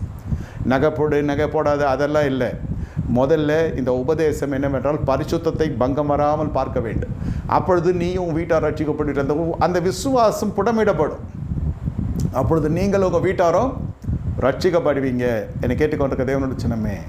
அப்போ பிள்ளைகள் ரட்சிக்கப்படுவதில்லை, பிள்ளைகளால் பிரச்சனை வருகிறது என்பதெல்லாம் இருக்காது. பாருங்கள், சில சமயத்தில் தகப்பன் கட்டி காக்கிற எல்லா சொத்துக்களும் பிள்ளைகளால் நாசமாக்குறது உண்டு. தகப்பனுடைய காலத்திலேயே அந்த பிள்ளைகள் அந்த சொத்துக்களை எல்லாம் விற்று தான் அந்த பிள்ளைகளை மீட்க வேண்டிய சூழ்நிலை வந்து விடும். எங்கன்னா போய் கடன் வாங்கிடுவான், எதனா பிஸ்னஸ் பண்ணுறானுமா, இளையகுமாரன் பண்ணதை போல இஷ்டப்படி ஜீவியம் பண்ணுவான், இல்லை சம்மந்தம் இல்லாத ஒரு திருமணம் செய்வான், அதில் அவன் வாழ முடியாது. அந்நியனுக்கு பிணைக்கப்படுகிற வெகுப்பாடு படுவான். போய் புறஜாதிகளை போய் திருமணம் செய்கிறது, இதெல்லாம் தகப்பனும் தாயும் கண்ட்ரோல் பண்ண முடியாத ஒரு இடத்துல போய் நின்றோம். It's uncontrollable. தம்பி விரும்பிச்சு என்ன பண்ணுறது, ஒரே பையனாக இருக்கும். இப்போ முன்ன மாதிரியெல்லாம் 4-5 பசங்களாம் கிடையாது. அதிகப்படியாக 3 பசங்க நம்ம வீட்டில். ஆமாம், 3 ரொம்ப ரேரு சொல்லிடலாம் டக்குன்னு. அப்போட 2வது ட்வின்ஸாக இருக்கும், அதனால தான் 3 இருக்கும். இப்போ நம்மளுக்கு அந்த மாதிரி இல்லை, எல்லாம் ஒன்றா பெற்றோம். உங்களுக்கு தெரியும் சொல்கிறேன். இந்த ஒரு பிள்ளை 2 பிள்ளை இருக்கிற வீட்டில் பார்த்தீங்கன்னா அதுவே அவங்களால கண்ட்ரோல் பண்ண முடியல. ஏன் கண்ட்ரோல்? நான் எப்போயும் சொல்கிறேன், உங்கள் சரீரத்தை உங்களால் கட்டுப்படுத்தவே முடியாது. ஆவியினால் தான் சரீரத்தினுடைய சேஷ்டைகள் எல்லாம் நீங்கள் கீழ்ப்படிதலுக்குள்ளே கொண்டு வர முடியும். நீங்கள் சத்தியத்தை அறிக்கையில் சத்தியம் உங்களை விடுதலையாக்கும். மாம்சப்படி பிழைத்தால் நீங்கள் சாவீர்கள் என்று வேதம் சொல்லுகிறது. ஆவியின்படி பிழைத்தால் நீங்கள் ஆவியின்படி மாம்சத்தின் செய்கை உழைத்தால் நீங்கள் பிழைப்பீர்கள். அதுதான் பிள்ளை வளர்ப்பு. நீங்கள் எவ்வளவாய் கர்த்தருக்கு நெருங்கி இருக்கிறீர்களோ, எவ்வளவாய் கர்த்தருடைய எதிர்பார்ப்பின்படி இருக்கிறீர்களோ, எவ்வளவாய் கர்த்தருடைய ஆராதனைகள் நீங்கள் காணப்படுகிறீர்களோ, எவ்வளவாய் அழைக்கப்பட்ட தலைமைத்துவத்துக்கு உத்தமமாக இருக்கிறீர்களோ அவ்வளவாய் நீங்கள் காணப்படுகிறீர்கள். இல்லாவிட்டால் தேவ சமூகத்திலே செத்தவர்களாய் போவீர்கள். நான் சாபம் இல்லை, நான் சொல்கிறேன் உண்மை இருக்காது ஆராதனையில். ஆவியோடு உண்மையோடு ஆராதி. சரி, ஆராதிக்கிறேன். பேதுரு நல்ல தலைமைத்துவம், பரிசுத்தாவி பெற்ற தலைமைத்துவம் இல்லைன்னு சொல்லவில்லை. மோசே தலைமைத்துவம் நல்ல தலைமைத்துவம் இல்லைன்னு சொல்லவில்லை. எப்பொழுது மோசே இடத்தில் அவர்கள் வந்து சேர்ந்தவர்களோ அவர்கள் வாழ்க்கையில் அற்புதங்கள் அதிசயங்கள் காணப்படுது. ஒரே கண்ணீர் அடித்து அழுது புலம்புகிறது வாதையினாலே இஸ்ரவேல் புத்திரர்களுக்கோ அது அத்தனையும் அற்புதங்களாய் கர்த்தர் மாற செய்கிறார். ஒரு அலையிலே சொல்லுங்க, சரியான தலைமைத்துவம். இந்த இடத்துல எலிசாவின் இடத்துல வந்து அந்த பெண்மணி சரியான தலைமைத்துவத்துக்கு கீழ் வருகிறாள். அவளுடைய கடன் எப்படி தீர்க்கப்படுகிறது என்று சொன்னால், அந்த கடனானது எப்படி தீர்க்கப்படுகிறது என்று சொன்னால், அவளிடத்தில் அந்த தேவனுடைய வார்த்தை வருகிறது. உன் வீட்டில் என்ன இருக்கிறது? உண்மை இருக்கிறது. ஃபஸ்ட்டு நீங்களாம் சொல்லலாம், ஒரு குடம் என்ன இருக்கிறது, என் வீட்டில் ஒன்றுமே இல்லையான்னு சொல்லி கொண்டு வந்த பெண்மணி உன் வீட்டில் என்ன இருக்கிறது கேட்டதும் உஷாராயிட்டான். நிலத்தை எவ்வளவு தான் விட்டுருக்கலாம் என்று கேட்டதுக்கு இதுக்கு 2 அனனியாவும் சப்பீராவும் சேர்ந்து அப்போஸ்தலர் 5வது அதிகாரத்தில் வாசிக்கிறோம். ஆமாம், அவளுக்கு தான் விட்டுறோம் என்று ஒருமனப்படுகிறார்கள். ஒன்றன் பின் ஒன்றாக வந்து 2 செத்தது தான் மிச்சம். ஆதி அப்போஸ்தலர் நடவடிக்கைகளில் 5வது அதிகாரத்தில் வாசித்தால் தெரியும். இங்கே 2 ராஜாக்கள் 4வது அதிகாரத்தில் பார்த்தால் உங்களுக்கு தெரியும். இந்த பெண்மணி சொல்ல, ஒரு குடம் எண்ணெய் இல்லாமல் உங்களுடைய அடியாள் வீட்டில் வேறு எதுவும் இல்லை. உங்களிடத்தில் ஏதோ ஒன்று இருக்கிறது, அதிலிருந்து கர்த்தர் அற்புதங்களை செய்யப்போ. ஐயா, என் இடத்துல ஒன்றுமே இல்லை. உன்னிடத்துல உண்மை இருக்க வேண்டும். அது எல்லார்ட்டையும் போய் சொல்ல முடியுமா? எவ்வளோ இருக்குதுன்னு கேட்டால் சொல்ல முடியுமா? என் ஊழியத்துக்கு பாதி கொடுன்னுவான். அதுதான் சொல்கிறது, தலைமைத்துவம், சரியான தலைமைத்துவம் வேண்டும். நம்ம நாட்கள் அப்படி இல்லை. இங்கே கொஞ்சம் ஜெபம் பண்ணுறது, அங்கே கொஞ்சம் ஜெபம் பண்ணுறது, அங்கே கொஞ்சம் ஜெபம் பண்ணுறது. அங்கே ஒருத்தர் வர வச்சுருக்கான், அங்கே தீர்க்கதரிசி வரைக்கிறான், இங்கே பேயை ஓட்டுறான், இங்கே பிசாசை ஓட்டுறான், அங்கே அற்புதம் நடக்குது, இங்கே இந்த மனுஷன் திருமணம் பண்ணி வைக்கிறான்னா திருமணத்தில் ஸ்பெஷலிஸ்ட்டு, இவன் பேய் ஓட்டுறதுல ஸ்பெஷலிஸ்ட்டு. எப்படி டாக்டர் மரைட்? ஒரே பந்தா ஒரே மேய்ப்பெண், நல்லா எழுப்பப்பட்ட தலைமைத்துவத்திலே சத்தியத்திலும் நமக்கு விடுதலை பெறுகிறோம் என்பதெல்லாம் இல்லை. இப்போ கண்டபடி சீயோன் குமாரத்தை சுற்றி திரிகிறான். ஆகையால் யார் போதகன், யார் தீர்க்கதரிசி, யார் அப்போஸ்தலன், யார் மேய்ப்பெண், யார் சுவிசேஷகன் என்றெல்லாம் தெரியவில்லை. மொத்தமாக பாஸ்டர்னு சொல்லிட்டு போயின்னு இருப்போம். ஏன்னா இந்த தேவனுடைய மந்தையிலே போதகர்களுக்கு அல்லது மேய்ப்பர்களுக்கு ஒரு உத்தரவாதம் என்னவென்றால், இவர் கடைசி வரை பரலோகம் போகிற வரை உத்தரவாதம் மேய்ப்பர்களுக்கு இருக்கிறது. சுவிசேஷர்கள் விழிப்புணர்வை ஏற்படுத்துவதற்கு இயேசு என்று ஒருவர் இருக்கிறார், இன்று உயிரோடு இருக்கிறார் என்பது விழிப்புணர்வை உண்டாக்குறது. அது ஆரம்ப காலம், கிருபையினால் ரட்சிக்கப்படுவதற்கு முன்பு. அப்புறம் கிருபையினால் ரட்சிக்கப்படுகிறீர்கள். அப்போஸ்தலர் 2:47 வாசிக்கிற, ரட்சிக்கப்பட்டவர்களை தேவன் சபையிலே சேர்க்கிறார். சபையிலே சேர்த்த பிறகு என்ன நடக்கிறது? உங்களுக்கு மறுரூபம் வர வேண்டும், பழைய வாழ்க்கையை ஒழிய வேண்டும். இன்னும் பழைய சுபாவ கிளைகள் இருக்கிற வரை புதிய தலைமைத்துவத்தை பார்க்கிற பொழுதே கோபம் வரும். நம் ஆட்கள் ஆரம்பத்தில் அதிசயங்கள் அற்புதங்களை கண்டவுடனே மோசையை ஏற்றுக்கொள்ளுகிறாங்க. மோசே தலைவன் என்று, அதாவது தேவனுடைய மனுஷன் மீது ஏற்றுக்கொள்ளுகிறாங்க. பஸ்காவை ஆசிரிக்கிறார்கள். நன்றாக புரிந்து கொள்ளுங்கள், சபை என்று சொல்லி வந்தால் ஒழுங்காக இருக்க வேண்டும். பஸ்கா ஆசிரிக்க வேண்டும். பஸ்கா ஆசிரித்தால் தான் உனக்கு அற்புதம் நடைபெறும். திருவிருந்து ஒழுங்காக எடுக்க வேண்டும். இதெல்லாம் நியம நிஷ்டிகள் ஐயா. இதெல்லாம் எழுதப்பட்ட சத்தியங்கள், உரைக்கப்படாத சத்தியங்களாக இருக்கலாம். ஏன்னா ஜனங்க போயிடுவாங்க இல்லையா? யாரெல்லாம் வரலாம், திருவிருந்து எடுத்துக்கலான்னு இல்லை. அந்த திருவிருந்து கொடுக்குற கண்ணம் இந்த மனுஷன் சொல்லுகிறான். உண்மை இருக்கிறது அந்த பெண்மணியின் இடத்துல, பெருக்கம் வருகிறது. நல்லா புரிந்து கொள்ளுங்கள், இந்த இடத்துல படிப்பு இருக்கிறது, சரீர பலன் இருக்கிறது. அவனுக்கு வாய்ப்பு இல்லை. ஏன்னா அவனுக்குள்ள உண்மை இல்லை. எதுக்குள்ள உண்மை இல்லை? ஆராதனையில் உண்மை இல்லை. ஆவியோடு உண்மையோடு வந்து ஆராதிக்க வேண்டிய இடத்துல ஆல் ஆப்சண்ட்டு. எங்கே போகிற? எங்கேயும் போகிறது இல்லை, டயர்டாக இருக்குது உடம்பு. இல்லை சொல்கிறது ரீசன்ஸு. சரி பரவாயில்ல, கூகுளில் வா. கூகுளில் ஏன் வரல? நெட்டு கிடைக்கல. எதுவுமே இன்றைக்கி எல்லாமே எல்லாத்துக்கும் ஒரு காரணத்துக்கு ஒரு பதில் வச்சுருந்தா போதகன் எங்கே தான் போய் நிற்கிறது? ஏன்பா வரல? வேலைக்கு போயிட்டேன். சரி கூகுளில் வரல, கூகுளில் நெட்டு இல்லை. சரி நான் என்ன தான் செய்கிறது? யூடியூப்பில் பார்த்துக்கிறேன். அவன் பார்த்தானா இல்லையா நம்ம அவன் பேசுகிறப்பே தெரியும். என்ன பேசணுமோ அதை குறித்ததான கேள்விகள் அவன் இடத்துல இருக்கும். ஐயா இது என்ன பண்ணலாம், அது என்ன பண்ணலாம், அது அத்தனையும் அந்த ஞாயிற்றுக்கிழமை பேசி தொலைச்சிருப்பேன் நான். கேட்க மாட்டான். வந்தால் தானே. ஆலயத்துக்கு தீரமாய் வர வேண்டிய கால்கள், தேவனை தேடுகிற ஜனங்க, ஆலயம் திறக்கிறதுக்கு முன்பே காத்திருக்கிற ஜனங்க. இதனுடைய பாணி வேற. நீங்கள் இயேசுவை இவ்விதமாய் கற்றுக்கொள்ளவில்லை. இந்த இடத்துல இயேசுவை கற்றுக்கொள்ள வருகிறீர்கள். அவன் என்ன சொல்லுவான் கேட்டால், நான் ஜெபிக்க வரேன்மா. நல்லா தெரியும் விசுவாசம்னு சொல்லுவான். இந்த நாளிலே கர்த்தர் பேசுகிற வார்த்தை என்னை தொட்டது. இந்த நாளில் நான் வந்து கர்த்தருடைய வார்த்தையை கற்றுக்கொண்டேன்னா 66 இப்போ தலைப்புகளில் இருக்கிற வேத புஸ்தகத்தை கற்றுக்கொள்ளுகிறது என்றால் என்ன? இது ஆவிக்குரிய ரகசியம். உண்மை இருக்க வேண்டும். வாழ்க்கையில் கணவனுக்கு மனைவிக்கு நடுவில் உண்மை இருக்க வேண்டும். பொருளாதாரத்தில் உண்மை இருக்க வேண்டும். கணவனுக்கு மனைவிக்கு நடுவில் உண்மை இருக்க வேண்டும். மேய்ப்பனுக்கு விசுவாசிக்கு நடுவில் உண்மை இருக்க வேண்டும். மேய்ப்பன் உண்மையாக நடந்து கொள்ள வேண்டும். அந்த உண்மையான தலைமைத்துவம் என்று கிடைக்கிறது ரொம்ப கஷ்டம் ஐயா. கிடைச்சாலும் அதை எழுந்துறது அதை விட ரொம்ப துரதிருஷ்டமான காரியம். ஏன்? அந்த மனசு கத்துறாயா, அந்த மனசை ரொம்ப கடிந்து கொள்கிறான். வேதத்தில் இருக்கிறத சொல்கிறானா, வெளியில் போய் பேசுகிறானான்னு பார்க்கணும். If is talking inside the content of the Bible, it should be appreciated. நம்ம இருதயத்துக்கு ஏற்றபடி வரல இல்லை வசனம், அதனால அவன் கோவம் வருது. ஆரோக்கியமான உபதேசம் பேசினா கோவம் வருது. இச்சைகளுக்கு ஏற்ற போதகர்கள் வெளியில் உண்டு. இங்கே போனால் திருவிருந்து வந்தாக்கா அவன் உபாசிக்கிறான்றான், திருவிருந்து வந்தால் இப்படி எடுக்கணுன்றான், அப்படி எடுக்கணும். இது அத்தனையும் உனக்கு வானத்திலிருந்து பொழிகிற மழை கொண்டு வருகிறது. இன்று அநேகர் வறுமை அல்லது வறட்சியான பாதையில் போய் கொண்டிருக்கிறீர்கள். ஆனால் நான் என்ன சொல்லுகிறேன் என்றால், கர்த்தர் உன்னை உருவாக்க வல்லவராக இருக்கிறார். உன்னை எல்லாவற்றையும் எடுத்து மறுபடியும் எல்லாவற்றையும் ஜெனிப்பிக்கிற தேவனாக இருக்கிறார். நல்ல தலைமைத்துவத்தின் கீழ் வருகிறார்கள். இஸ்ரவேல் புத்திரர்களுக்கு அற்புதம் நடைபெறுகிறது. வனாந்தரத்தில் கால் வைக்கிறார்கள், அவர்களுக்குள்ளே எல்லாம் கலக்கம் வருகிறது. காரணம் என்ன? அவர்களுக்கு ஒரு புது மாறுதல் வருகிறது. இது மாற்றம் என்று எடுத்துக்கொள்ளாமல் அதை அவர்களுடைய மனம் ஏற்றுக்கொள்ளவில்லை. மன்னவை பார்த்தோன்னு கசந்து கொள்ளுகிறான். பாருங்க, அது வரை தேவனை அறியாத வரை அவனுடைய கரங்கள் 2 கரங்கள் என்னவா இருக்கிறது? உளையான சேற்றில் போய் தொட்டு அதை எடுத்து செங்கல இருக்க வேண்டும். தொழில் ரீதியான பாவங்கள் வந்து கொண்டே இருக்கிறது. உண்மையான தலைமைத்துவத்துக்கு வருகிற பொழுது தொழிலே ஸ்தம்பித்து போய் விடுகிறது. நல்ல வேலைக்கு போயிருந்தா இப்போ வேலையும் போயிடுச்சு அப்படின்னு உலகம் சொல்லும். ஆனால் நான் என்ன சொல்லுகிறேன், செங்கல் வேலை தான் போச்சு உனக்கு, ஆராதிக்கிற வேலை, கரங்களை உயர்த்தி ஆராதிக்கிற ஒரு புனிதமான பகுதியிலே கர்த்தர் நடத்தி கொண்டு இருக்கிறார். அல்லேலூயா. தேவனை உண்மையாய் அறிந்த மனுஷனுக்கு வேலையில் ஒரு மாற்றம் வரும். பாவ வேலை போயிடும். நிச்சயமாகவே எழுதி வைத்துக் கொள்ளுங்க, உங்கள் வேலையில் ஒரு மாற்றம் வரும். இனி எங்கேயா வரப்போகிறது, எனக்கு வயசாயிடுச்சு, இல்லை, கர்த்தர் உங்களை ஒரு புனிதமான பகுதியில் நடத்த போகின்றார். உன் கை இனி களவு செய்ய போவதில்லை. உன் கையில் இனி கரைபட கர்த்தர் விடுவதில்லை. கரங்களை உயர்த்தி இவர்கள் ஆராதிக்க வேண்டும். அந்த ஆராதனைக்கு ஏற்ற ஆகாரத்தை கர்த்தர் தருகிறார். அதுதான் மன்னா. அதில் ருசி இல்லை, பழைய ருசி இன்னும் இருக்கிறது. பழைய போஜன பிரியம் இன்னும் இழுக்கிறது. உணவில் வீக்கிற மாலு. அங்கே காடை இருந்தது, கவுதாரி இருந்தது, வெள்ளைப்பூண்டு இருந்தது, வெங்காயம் இருந்தது, அப்பம் இருந்தது, இறைச்சி இருந்தது. இது எங்கேயுமே இது நாக்கு முக்கெல்லாம் செத்து போச்சு.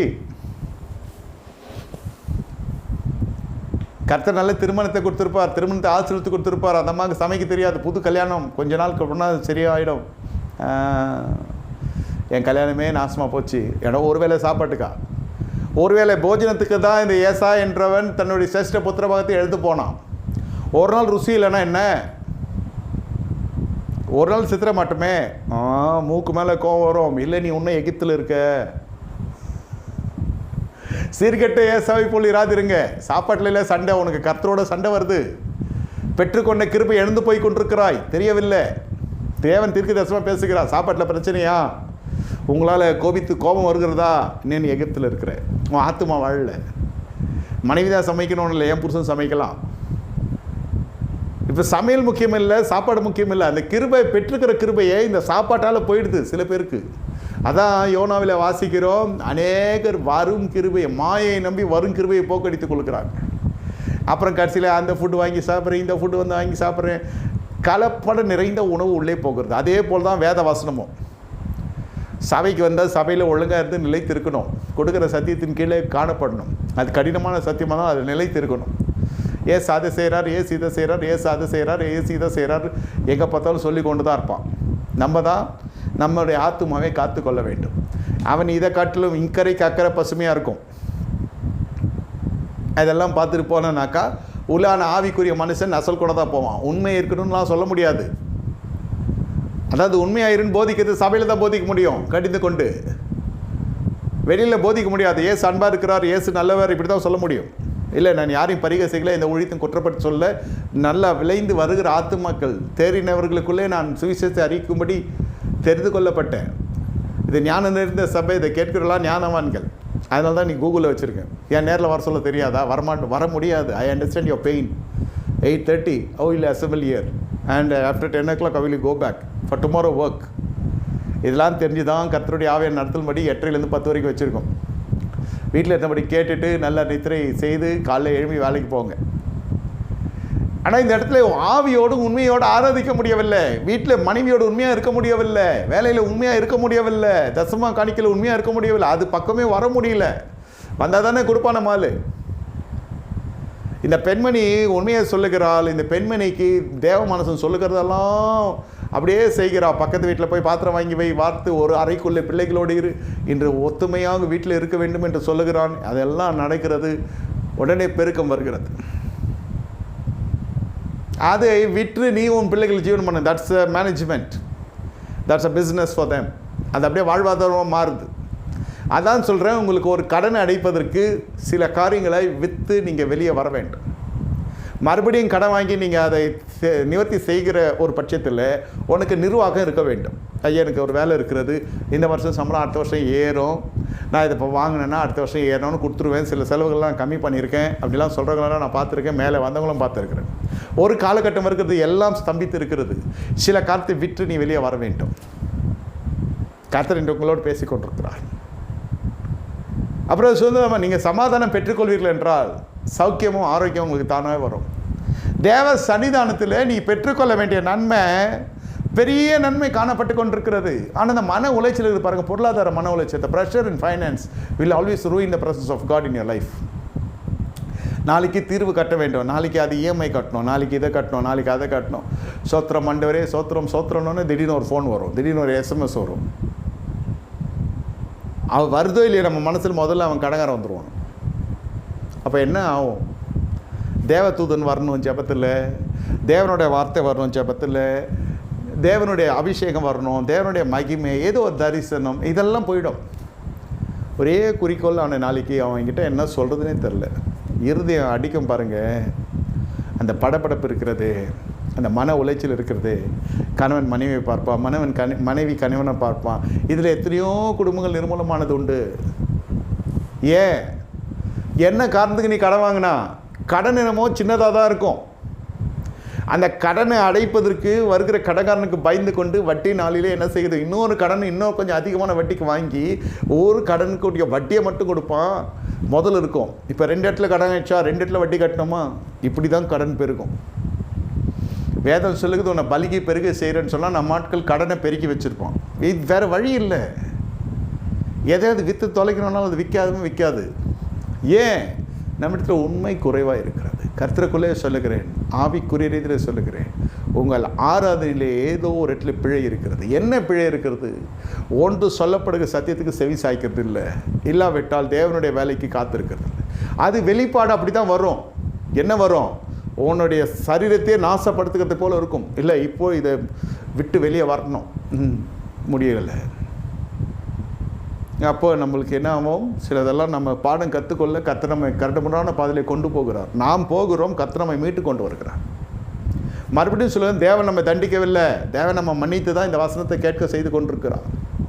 இந்த வசனம் என்னோடு பேசுகிறது சொன்னால், நீங்கள் ஊடகத்தை வழியை கேட்கிறவர்கள், யூடியூப் வழியை கேட்கிறவர்கள், எந்த ஊடகத்தை வழியை கேட்டாலும் தெரிந்து கொள்ளுங்க. தைரியமாக என்னிடத்தில் நீங்கள் தொடர்பு கொள்ளுங்க. நான் உங்கள் மேய்ப்பன், நீங்கள் என் ஆடுகள். உங்கள் பிரச்சனைகளுக்கு கர்த்தர் தீர்வை தருவார். நம்மை கர்த்தர் கைவிட மாட்டார். ஏன் நான் இதை சொல்கிறேன் என்று சொன்னால், உங்களுக்கு தெரிய வேண்டும், எனக்கு யாரும் இல்லை. யாரும் இல்லை, நல்லது யாரும் இல்லைன்னா கர்த்தர் இருக்கிறாரா போதும். உங்களுக்கு எழுப்பப்பட்ட தலைமைத்துவம் வருகிறதா? ஒரு வனாந்தத்தில் ஒரு மேய்ப்பன் வருவான், அவன் தான் மேய்ப்பன். வசதியாக இருக்க பொழுது பல மேய்ப்பர்கள் வருவாங்க, ஏய்ப்பவர்கள் வருவாங்க. ஆனால் வனாந்தத்தில் வருவது தான் மேய்ப்பேன். ஐயா காணி கொடுக்க காசு இல்லை, ஐயா காணிக்கை கொடுக்க காசு இல்லாத நிலையிலே ஒரு ஊழியக்காரன் உங்களுடைய ஸ்தலத்துக்கு வருகிறான் என்றால், ஷவுல் கதை அப்படி தான். முதல்ல காணிக்கை கொடுக்க காசு இல்லை, தேவ மனுஷனை தேடி போகிறான். திரும்பி வருகையில் எப்படி வந்தான்? ராஜ்யபாரத்தோடு திரும்ப வருகிறான். சரியான தலைமைத்துவம் வருகிற பொழுது உன்னுடைய செழிப்பு கேட்க வேண்டியதே இல்லை, அது தானாய் வரும். சரியான தலைமைத்துவம். அங்கே வந்தும் உங்களை அடுத்த வாரம் வரவழைப்பதற்குரிய ஒரு பிரசங்கத்தை கொடுப்பாங்கன்னா, அதாவது இப்படியெல்லாம் பேசினா கோச்சின்னு போயிடுவாங்க, அவன் பிரச்சனையெல்லாம் அவனுக்குள்ளே இருக்கிற கள்ளத்தனத்தை எடுத்து நம்ம சொல்ல போய் அது கடைசியில் பெரிய பிரச்சனையாகி அவன் இப்படிலாம் செஞ்ச ஜனங்க வரமாட்டாங்க. ஜனங்களுக்காக ஊழியம் செய்யக்கூடாது, கர்த்தருக்காக ஊழியம் செய்யணும். அப்போ தான் ஜனங்க ஆசீர்வதிக்கப்படுவாங்க. கர்த்தர் என்ன சொன்னாரோ, மோசேஸ் சொன்னான், ஜனங்கள் ஆசீர்வதிக்கப்பட்டார்கள். வெகு சிலர் முறுமுறுத்தார்கள். few thousands murmured against Moses and Aaron. Lakhs followed the Lord's word. Lakhs and lakhs of people followed God's word. Very few thousands murmured against Moses and Aaron. இது உண்மையான சபை. நம்ம சின்ன ஜனங்களை பார்க்கக்கூடாது, கர்த்தரை நோக்கி பார்க்கணும். பெரிய ஜனத்தையும் பார்க்கக்கூடாது. பிரபுக்களை மோர்ச்சின்னு வர்றான் ஒரு காலகட்டத்தில். மோசே ஆரோனை மிஞ்சி போகிறாய், பரவாயில்ல. ஏச்சும் பேச்சும் அது பெரிதல்ல, அழைப்பில் ஒரு பகுதி அதெல்லாம். இவர்கள் எல்லாரும் சேர்ந்து என்ன செய்கிறாங்க? செங்கல் இருக்கிற அடிமைகளாய் காணப்பட்டவர்கள், நம்ம எல்லாம் பாவத்துக்கு அடிமையாய் காணப்பட்ட ஜனங்க. தேவன் வைத்த கிருபை உங்களை என்னை ரட்சித்து என்னை மேய்ப்பனாய் உயர்த்தி இருக்கிறது, உங்களை விசுவாசியாக உயர்த்தி இருக்கிறது. என்னை கேட்டுக்கொண்டிருக்க தேவனுடைய ஜனமே, இது ஒரு பெரிய தவறு இல்லை. ஆனால் உள்ளே வருகிற பொழுது ஒரு விசுவாசினுடைய பொருளாதார நிலை முதல் கொண்ட வாழ்க்கையை ஏற்ற இறக்க எல்லாவற்றுக்கும் மேய்ப்பன் உத்தரவாதம் என்று நான் எடுத்துக்கொள்கிறேன். I am responsible for all your decline in life and triumph in life, a prosperity in life, a poverty in life. That must be the fellowship. அதனால தான் எல்லோரும் வந்து கேட்டு செய்கிறது, தெரியாமல் செய்கிறதில்ல. இதை ஏன் கேட்டு செய்யணும்னு அவசியம் இல்லைன்னு நான் அதை நிர்பந்திக்கிறல. ஆனால் ஜனங்க, அடிப்பட்ட ஜனங்க, வாழ்க்கையில் அடி வாங்காது இருக்க வேண்டிய நினைக்கிற ஜனங்க, ஐயா இதை வாங்கலாமா, இதை வாங்கக்கூடாதா, இதை செய்யலாமா, இதை செய்யக்கூடாதா, மிக தாழ்மையோடு சொல்லுகிறேன், தேவ பயத்தினேன் தான் சொல்லுகிறேன்.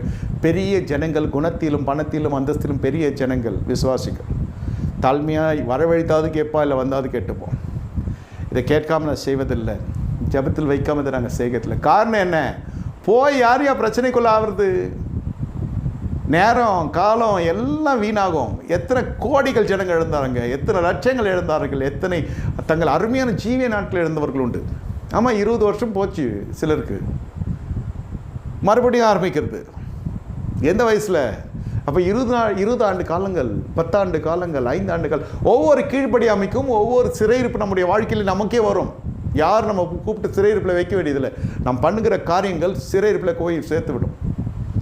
இந்த இஸ்ரவேல், அதாவது யாக்கோபு, அந்த மாய்மாலம் பண்ணாமல் இருந்தால் அந்த மனுஷன் சொல்கிறான், உன் மேலே வர சாபம் என் மேலே வரட்டும். அந்த மாதிரி சொல்லுது, உன் மேலே வர சாபம் என் மேலே வரட்டும். இதெல்லாம் ஃபிக்ஸட் டெபாசிட்டாக இது நாமினி போட்டு கொடுக்கறதுக்கு. சாபம் ஏன் சாபம்? நீங்கள் வஞ்சிக்கிறீங்க, ஆவிக்குரிய தகப்பனை வஞ்சிக்கிறீங்க, பூமிக்குரிய தகப்பனை வஞ்சிக்கிறீங்க, வேறு வேஷம் தரிக்கிறீங்க. நல்லா படிக்கிறீங்க, நல்ல படிப்பு இருக்கிறது, நல்ல உத்தியோகம் இருக்கிறது, நல்ல உடல் சுகம் இருக்கிறது, ஒரு திருமணம் ஆகிறது, கனி கொடுக்கவில்லை. மாமியாருடைய ஜனங்க நல்ல ஜனங்களை வருகிறது கர்த்தருடைய கிருபை. நீங்கள் பெற்றவங்களை நீங்கள் வஞ்சித்தீங்கன்னா, ஆவிக்குரிய தகப்பனையும் சரி பூமிக்குரிய தகப்பனையும் சரி, நீங்கள் எங்கேயோ யாரையோ வஞ்சிக்கிறீங்க. உங்களை வஞ்சிக்கிறதுக்கு ஒருத்தன் காத்துட்டு இருக்கான். அழைப்போடு உள்ள வரான் நிறைய பேர். நம்மளை சொத்தெல்லாம் அழிக்கிறதுக்குன்னே படுபாவி எங்கேயோ போக வேண்டியவன் எனக்கு மர்மோனாக வந்தான், எங்கேயோ போக வேண்டிய பொண்ணு எனக்கு மர்மோனாக வந்தா. ஏன்? நீ எங்கேயோ தவறு செய்திருக்கிறாய். பெத்தேலுக்கு போசனா நீ போயிட்டு ஏழையில் எல்லாகேன்னு போயிட்டு நீ பலிபீடம் கட்டி ஆராதிச்சு 150 சேக்கல் வெள்ளி கொடுத்து வாங்கினா அது கர்த்தருக்கு முன்பாக நியாயமாப்படாது. உன்னை எங்கே இருக்க சொன்ன, எங்கே இருந்த?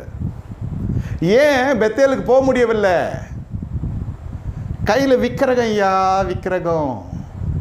ராகேல் முதல்ல விக்கிரகாரன் வேணாம் தான் அங்கேயே போனது. எங்கே? லாபான் வீட்டில் பொண்ணு எடுக்க. அது வர்றப்போ விக்கிரகத்தோடு வருது. அப்போ 20 ஆண்டு காலம் உன்னுடைய ஆவிக்குரிய வாழ்க்கை என்ன ஆச்சு? என்ன ஆச்சு? மாசுபட்டுச்சா? இந்த ஆவியோடு உண்மையோடு ஆராதிக்கிறது. எவனா மாமனாராக இருக்கட்டும், எவனா மாமியாராக இருக்கட்டும், கல்யாணம் பண்ண பொண்ணு பரவாயில்ல, நானும் என் வீட்டாரும் கர்த்தரே செய்யணும். ஏன்னா அவங்களுக்கு மானியம் போய்டும் இல்லை, அந்த பெரியவர்கள் மூலமாக வருகிற ஓய்வூதியம், பெரியவர்கள் மூலமாக வருகிற சவதரிப்பு, பெரியவர்கள் மூலம் வருகிற சொத்துக்கள், அசைய சொத்து, அசையா சொத்து, இதெல்லாம் இல்லாமல் இவனால் வாழ முடியாது. இந்த சொகுசுக்குள்ளெல்லாம் போனால் நம்ம பெரிய விதத்தில் we have to pay a big price. நம்ம பெரிய கிரயத்தை செலுத்த வேண்டும். அதான் யாக்கோபுடைய பிள்ளை, யாக்கோபுடைய மகள் தீட்டுப்பட்டாலே தீனால். காரணம் என்ன? சீக்கிரம் அண்ணங்கிட்ட போய் லேண்டு வாங்கினது. ஏன்? அந்த மனுஷனை நம்ம வாழ்க்கையில் சந்திக்கவே தேவையில்லாத மனுஷர்களை சந்திக்கிறோம். கீழ்ப்படியாமை நிமித்தம் தேவையில்லாத மனுஷர்களை சந்தித்தான் யாக்கோபு. சீக்கிரமண்ணங்கிட்ட போய் லேண்டு வாங்கின அவசியமே கிடையாது. ஏன் உன்னை போக சொன்னது பெத்தேலுக்கு? ஏன் போல பெத்தேலுக்கு? விக்கிரகம் இருந்தது. லாபான் தேடிட்டு வந்து சண்டை போடுறான். விக்கிரகம் இருந்தது, என் மகன் எடுத்திருக்கா. ராகேல் அவ்வளோ கை ஃபாஸ்ட்டு. எதை ரொம்ப விரும்பினானோ அதுவே இவனுக்கு சாபத்துக்கு ஒரு கருவியாக மாறுது. நம்ம கடைசியில் எல்லாம் சண்டைலாம் போட்டு அதெல்லாம் கிடையாது இதெல்லாம் கிடையாது அடாவடி தடமாக அதை ஜெயிச்சு இந்த தீனால் தீட்டுப்பட்டு போய் ஊரே ரத்தாராய் இந்த யாக்கோபின் புத்திரன் வந்து தீனாலுடைய அன்பனை வெட்டி வீழ்த்த, சீக மன்னருடைய குடும்பத்தெல்லாம் வெட்டி வீழ்த்து ஊரில் ரத்தார் ஓடுகிறது. அப்பொழுது யாக்கோபு சொல்லுகிறார், என் வாசனையே கெடுக்க வந்தாய். ஊரில் பெரிய பொறுக்கி குடும்பமாக இருக்குது யாக்கோபு குடும்பம். தேவனால் உண்டான பயங்கரம், ஊரில் ரத்தார் ஓடுது, பட்டாக்கத்தியோடு சுற்றுறானுங்க பசங்க. எப்படி இருக்கும்? அடப்பாவீங்களே, என் வாழ்க்கையே இதில் யாக்கோபுக்கு இதில் ஒரு அருமையான காரியம் என்னென்னா, அடிக்கடி தேவன் தரிசனமாவார். ஜெபத்துக்கு ஒன்றும் குறைச்சல் இல்லை, சோத்திரத்துக்கு ஒன்றும் குறைச்சல் இல்லை. ஞாயிற்றுக்கிழமை பார்த்தா பைபிள் எடுத்துன்னு போதுங்க, எங்கே போகுதுனே தெரில. ஆனால் மற்ற மண்டே டு சாட்டர்டே பார்த்தா இதுங்க பண்ணாதே கிடையாது. சண்டே பார்த்திங்கன்னா ஒழுங்காக போவோம், சிலது ஒழுங்காக போவோம், ஆனால் ஒழுங்கில்லாத சபைக்கு போவோம். ஆரோக்கியமான உபதேசம் சொல்கிற சபைக்கு வரமாட்டான், ஆடம்பரத்தை பற்றி போதிக்கிற சபைக்கு போயிடுவான். இவனும் விளங்க மாட்டான், அவனும் விளங்க மாட்டான். இந்த 6 நாள் ஜீவியம் பார்த்து அலங்கோலமான வாழ்க்கை இருக்கும். அலங்கத்துக்குள்ளே பயங்கரமான அலங்கோலங்கள் காணப்படும். யாக்கோபு பொண்ணு தீட்டுப்பட்டுடுச்சு. தேவனை தரிசித்த மனுஷன் இன்னொரு பிள்ளைக்கு சகோதரருக்குள்ளே ஒத்துமை இல்லை, வெட்டின் குத்தின் சாவரம். யோசேப்பை குழியில் தள்ளிட்டு சாப்பிட போயிட்டானுங்க. எல்லாம் நல்ல காரியம் பண்ணிவிட்டு சாப்பிட போகிற மாதிரி. அதுக்கப்புறம் சொல்கிறானுங்க, வந்துட்டு அவனை கொலை பண்ணிடலான்னு ஒருத்தர் சொல்கிறான், இன்னொருத்தர் சொல்கிறான் கை மாற்றி விட்டு காசு வேணாம்னு சொல்கிறேன். இல்லை, சகோதரருக்குள்ளேவா அன்று போல் தான் இன்று கிறிஸ்துவ குடும்பம் நடந்து கொண்டு. காரணம் என்ன? யாக்கோபே அவன் எழுத்த உண்மை இல்லையா? கண்டெடுத்தா தங்குறது, ஏர் கோபுர தண்டில் போய் தங்கினார். கட்சியில் பில்லான் அந்த மறுமணியாட்டியோட ரூபன் போய் சேர்ந்துட்டான். தகப்பனுக்கு என்று மறுமணியாட்டியை வந்தா, என் வயசு இல்லை யாக்கோபே, என்ன வயசில் நீர் மறுமணியாட்டி தேர்ந்தெடுக்க, பிள்ளை வயசு அது பிள்ளைக்கு ஜோடியாக மாறிடுச்சு. கட்சியில் மறுமணியாட்டி நடக்காத அட்டூழி அனைத்து யாக்கோபு வீட்டில் நடக்கிறது. இதில் ஆண்டவரும் இருக்கிறார். நம்புவீர்களா? நம்பித்தான் ஆகணும். ஆமாம், ஆண்டவர் அப்பப்போ தரிசனமாக வரும். கடைசியில் எல்லாம் முடிந்ததும் மறுபடியும் கர்த்தர் எழுந்தருளி சொல்லுகிறார், நீ பெத்தேலுக்கு போ, நான் உனக்கு காண்பித்தேன் உன் இனத்தாரத்தில் உன் ஜனத்தாரத்தில், நீ பெத்தேலுக்கு போ. அப்போ மெதுவாக சொல்கிறார் யாக்கோபு, மா 2 மனைவிகளையும் கூப்பிட்டு சொல்கிறார், உங்களிடத்தில் அந்நிய தேவர்கள் சொரூபங்கள் இருந்தால் என்னிடத்தில் கொடுங்கள், நான் கர்வாலி மரத்தின் கீழ் புதைத்து விட்டு நம் பயணத்தை தொடர்றோம். படுபாவி, முதல்ல ஒன்று தெரியாத இதெல்லாம் அவ்வளோ ஆர்கியூ பண்ண நீ உத்தம புத்திர மாதிரி. லாபம் வந்து கேட்ட போய் தூக்கி மூஞ்சில் போட்டிருந்தாக்கா தீனால் தீட்டுப்படுறதா நின்று இருக்கும்ல. ஆமாம், உங்களோட உண்மையற்ற ஒரு ஆராதனை இருந்து ஒரு விற்கிறதோடு நீ பயணம் பண்ணுகிறாய். சில பேர் நகையை பார்த்து விற்கிறவனுவான், சில பேர் லேண்டை பார்த்து விற்கிறவனுவான், சில பேர் காரை பார்த்து விற்கிறவனுவான். நான் சொல்கிறேன் அதெல்லாம் இல்லையா, உன்னுடைய பொய் தான் விற்கிறக்கமே, உண்மையற்ற ஜீவன் விற்கிறக்கும் இல்லை. எவ்வளோ அழகாக பேசுகிறாரு பாருங்க யாக்கோபு. தேவனிடத்தில் பேசுகிற மனுஷன், தேவன் இவரிடத்தில் பேசுகிற மனுஷன், நல்ல பர்ஃபெக்ட் விசுவாசி. இல்லை பாஸ்டர் அப்படி கூட எடுத்துக்கலாம். இதான் நம்ம வீட்டில் 90 பேர் இருக்கிறாங்க, அப்புறம் பாஸ்டர் தான். இல்லை, என்ன அழகாக மாய்மாலமான பேச்சு பாருங்கள். அம்மா, உங்கள் இடத்துல அந்நிய தேவர்களுடைய விக்கிரகங்கள் தான் இடத்துல கொடுத்து விடுங்க, நான் கர்வாலிக்கு மரத்தின் கீழ் புதைத்து விட்டு நம்ம பயணத்தை தொடருவோம். அதுதான் சொல்கிறேன், நீங்கள் உண்மையான நல்ல சபைக்கு வருவதுக்கு முன்பாடி உங்களிடத்துல ஒரு திறந்த மனம் இருக்கணும். போகிறேன் அந்த சபைக்கு, கர்த்தர் பேசுகிறார், நான் கேட்குறேன், அப்படி போகணும். அங்கே வந்துட்டு பில்டிங்கை பார்க்குறது, ஜனங்களை பார்க்குறது, செய்தி கொடுக்குறது, செய்தியை பரிகசிக்கிறது, இந்த மார்க் போடுற விஷயம்லாம் இருந்தாக்கா எங்கேயுமே தேர மாட்டேன். இல்லை, எங்கேயுமே திருப்தி இருக்காது. சத்தியம் நேரம் சந்திக்குதா இருதயத்துக்கு, என்னை குத்துதா? ஆமாம், இது நிவாரணம். சத்தியத்தை அறிகிறேன், எனக்கு விடுதலை கிடைத்தது. இந்த வசனம் என்னோடு பேசுகிற மாதிரி இருந்துச்சு. ஐயா நீங்கள் தான் என் விசுவாசி, நான் தான் அவங்க மேய்ப்பேன். அது நான் அந்த மனுஷன் அப்படி பேசுகிறேன். நாகவன் மாதிரிலாம் இருக்கக்கூடாது. நானும் பெரிய காரியம் செய்வான்னு நினச்சேன், அவன் போய் ஸ்நானம் பண்ணுன்னு சொல்கிறான். உனக்கு இருக்குது குஷ்டரோகம், உனக்கு தொட்டா நான் தீட்டாயிடுவேன். எலிசாவோட பாடியில் எலிசா அந்த மனுஷனை உள்ளே சேர்க்கல. ஏன்னா பிரமாணம் சொல்லுது குஷ்டரோகம் தொடக்கூடாது நீ. அதனால தான் அந்த மனுஷனை கர்த்தருடைய மனுஷன் சொல்கிறான், நீ போய் 7 முறை ஸ்நானம் பண்ணு போ. உள்ளே கூட சேர்க்கலை, என்னோட கிட்ட கூட வரல, தொட்டு என்னை சுகப்படுத்தலை. தொட்டா நான் தீட்டாயிடுவேன். ஏன் அந்த காலத்து பிரமாணம் அப்படி சொல்லுது. எது ஒன்றுமே சத்தியத்தின்படி மெய்ப்பெண் போனால்தான் சபைக்கு ஆசீர்வாதம், அற்புதம். அவன் சொல்கிறபடியெல்லாம் ஊழியம் செய்ய முடியாது. சபையில் உபவாச கூட்டம் இருக்கும். நீங்கள் எங்கள் வீட்டில் வந்து ஒரு உபவாச கூட்டம் வைங்கன்னு. ஏன் சபையில் வைக்கிறல்ல, நீ வந்து கலந்துக்கல? எனக்கு பாஸ்டர் சின்ன வயசுலேருந்தே தெரியும், என்னை தூக்கி இடுப்பில் வச்சிக்கினா கூட பரவாயில்ல, அதாவது வச்சுருந்தவங்களா இருந்தால் கூட பரவாயில்ல. சபை உள்ளே எப்படி வரணும்? ஆவியோடு உண்மையோடு வரணும். அப்புறம் தான் காணிக்கெல்லாம் கொடுக்க முடியுமே. இது இருந்தால் தானே கொடுக்க முடியும்.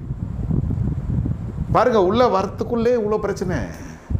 ஏன் எலிசா வந்து போய் நாங்கமனை தொட்டு சுகப்படுத்தவில்லை? ஏன் மதிக்கவில்லை? ஏன் கனவீனப்படுத்தினா? இல்லையா, கர்த்தரை கனப்படுத்தினா எலிசா. அதுக்கு தானே அந்த மனுஷன் மேலே இவ்வளோ அபிஷேகம் இருந்தது. அப்படி தண்ணிப்பட்ட பாடம் தெரியும் பிரமாணங்கள் எலிசாவுக்கு. வார்த்தை அப்படி பிரசங்கிக்கலை, செய்கையில் தான் கர்த்தர் காமிச்சார். முதல்ல தொட்டா இவன் தீட்டாயிடுவான். தண்ணியில் விழுந்துட்டான் ஒருத்தன், அவன் தலைமுடியை பிடிச்சி தான் தூக்கணும். நான் கையை கொடுத்தனா எண்ணெய் எடுத்து போட்டுருவான். அதுவும் சொட்டையாக இருக்கிற விழுந்தானா நம்ம ஜபம் தான் பண்ண முடியும். ஆமாம், தலைமுடியை பிடிச்சி தூக்கணும், முடியும் இல்லை, என்ன பண்ணுறது? பரலோகமே சொந்தமே தான் பாட முடியும், வேறு என்ன பண்ண முடியல? ஃபயர் இன்ஜினுக்கு, ஃபயர் ஸ்டேஷனுக்கு ஃபோன் பண்ணணும். அவன் குச்சி எதனா பண்ணி அவன் அதுக்குன்னே அழைக்கப்பட்டவன், அதுக்குன்னே பயிற்சி பெற்றவன். நான் குச்சேன்னா ஒன்றும் அவ்வளோதான், எண்ணி நானும் சேர்ந்து போக வேண்டியதான் அவனோட.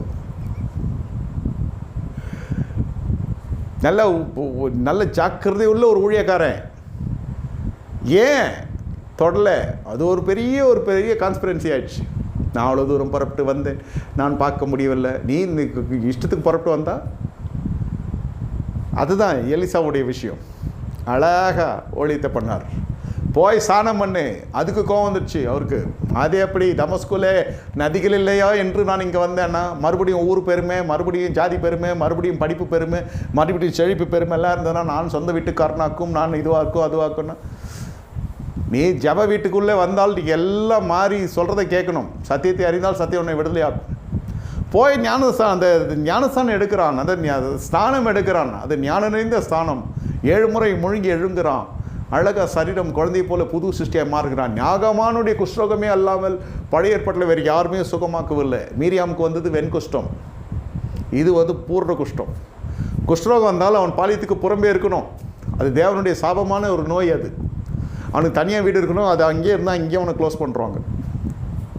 அவன் ஓட்ட முடியுதான் அங்கேயே இருந்தால் அங்கேயே போச்சுட்டு வந்துடணும். அவ்வளோதான், அவனை தொடவே கூடாது.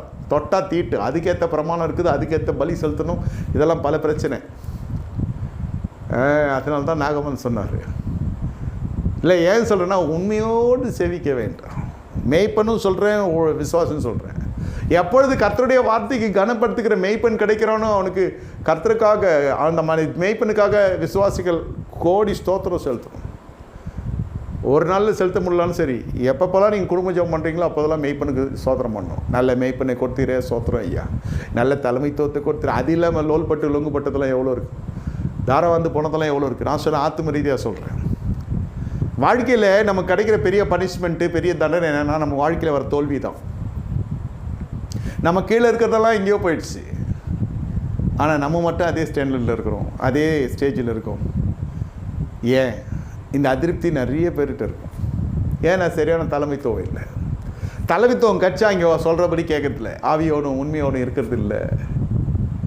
ஏயா நிலத்தை இவ்வளோ தான் விட்டுறியா? அம்மா இவ்வளோக்கு தான் விட்டுறேன். இவ்வளோ தான் வந்துச்சா? அப்போ இவ்வளோ தான் கொடுக்குறேன். ஐயா எனக்கு கொஞ்சம் வேணும், நான் வச்சுருக்கேன் சொந்த செலவுக்கு. அது சொல்லியிருக்கலாம். ரெண்டும் ஒருமானப்பட்டு அப்படி சொல்கிறான். என்னது? இல்லை இல்லை இவ்வளோ தான் போச்சு. இல்லை இல்லை எங்ககிட்ட அந்த விக்கிரகமே இல்லை, எங்ககிட்ட இல்லவே இல்லை. அடித்து பேசுகிறான் புருஷனும் முன்ஜாதியும். சரி போ, ஒழிஞ்சு போன்னு சொல்லி விட்டு போயிட்டான். போனோன்னு கடைசியில் பார்த்தா தீனால் தீட்டு போடு. கற்புக்கு வேலை இருக்கா ஐயா? புள்ள கெட்டு போச்சுன்னா மறுபடியும் வருமா? ஆணாக இருக்கட்டும் பெண்ணாக இருக்கட்டும். இப்போல்லாம் ஆம்பளை பிள்ளை கெட்டால் ஒன்றும் இல்லை, எங்கே ஆம்பளை பிள்ளை வேணுமா? இப்போ அவன் வரப்போ வாங்கி வந்துடுறான் எய்ட்ஸு. ஏன்னா 20 வயசில் பையனுக்கு எய்ட்ஸ்னால் என்ன அர்த்தம்? அதில் அவங்க அப்பா அம்மாவும் சொல்கிறான், காற்றுல வந்துச்சான், ரத்தம் ஏற்றுனாங்களாம், அது சிரிஞ்சில் வந்துச்சான். என்ன பண்ணுறது? ஏன் வந்துச்சு எதுக்கு வந்துச்சு தெரியாதா? செக்ஸுவலி ட்ரான்ஸ்ஃபரபிள் டிசீஸ் எப்படி வரும்னு. காற்றுல வந்துச்சு, காக்கா வந்துச்சு, எல்லா கதை சொன்னால் நம்ம என்ன பண்ணுறது? சரி கர்த்தர் உங்களே சுகப்படுத்துவார் தான் சொல்லணும். இதெல்லாம் ஒவ்வொரு நாடுகளுக்கு போகிறப்போ கேட்குற செய்தி. இது லோக்கல் எங்கெங்கே எய்ட்ஸ் வருது சொல்கிறேன். பாவம் தொடர்ந்து பிடிக்கும்.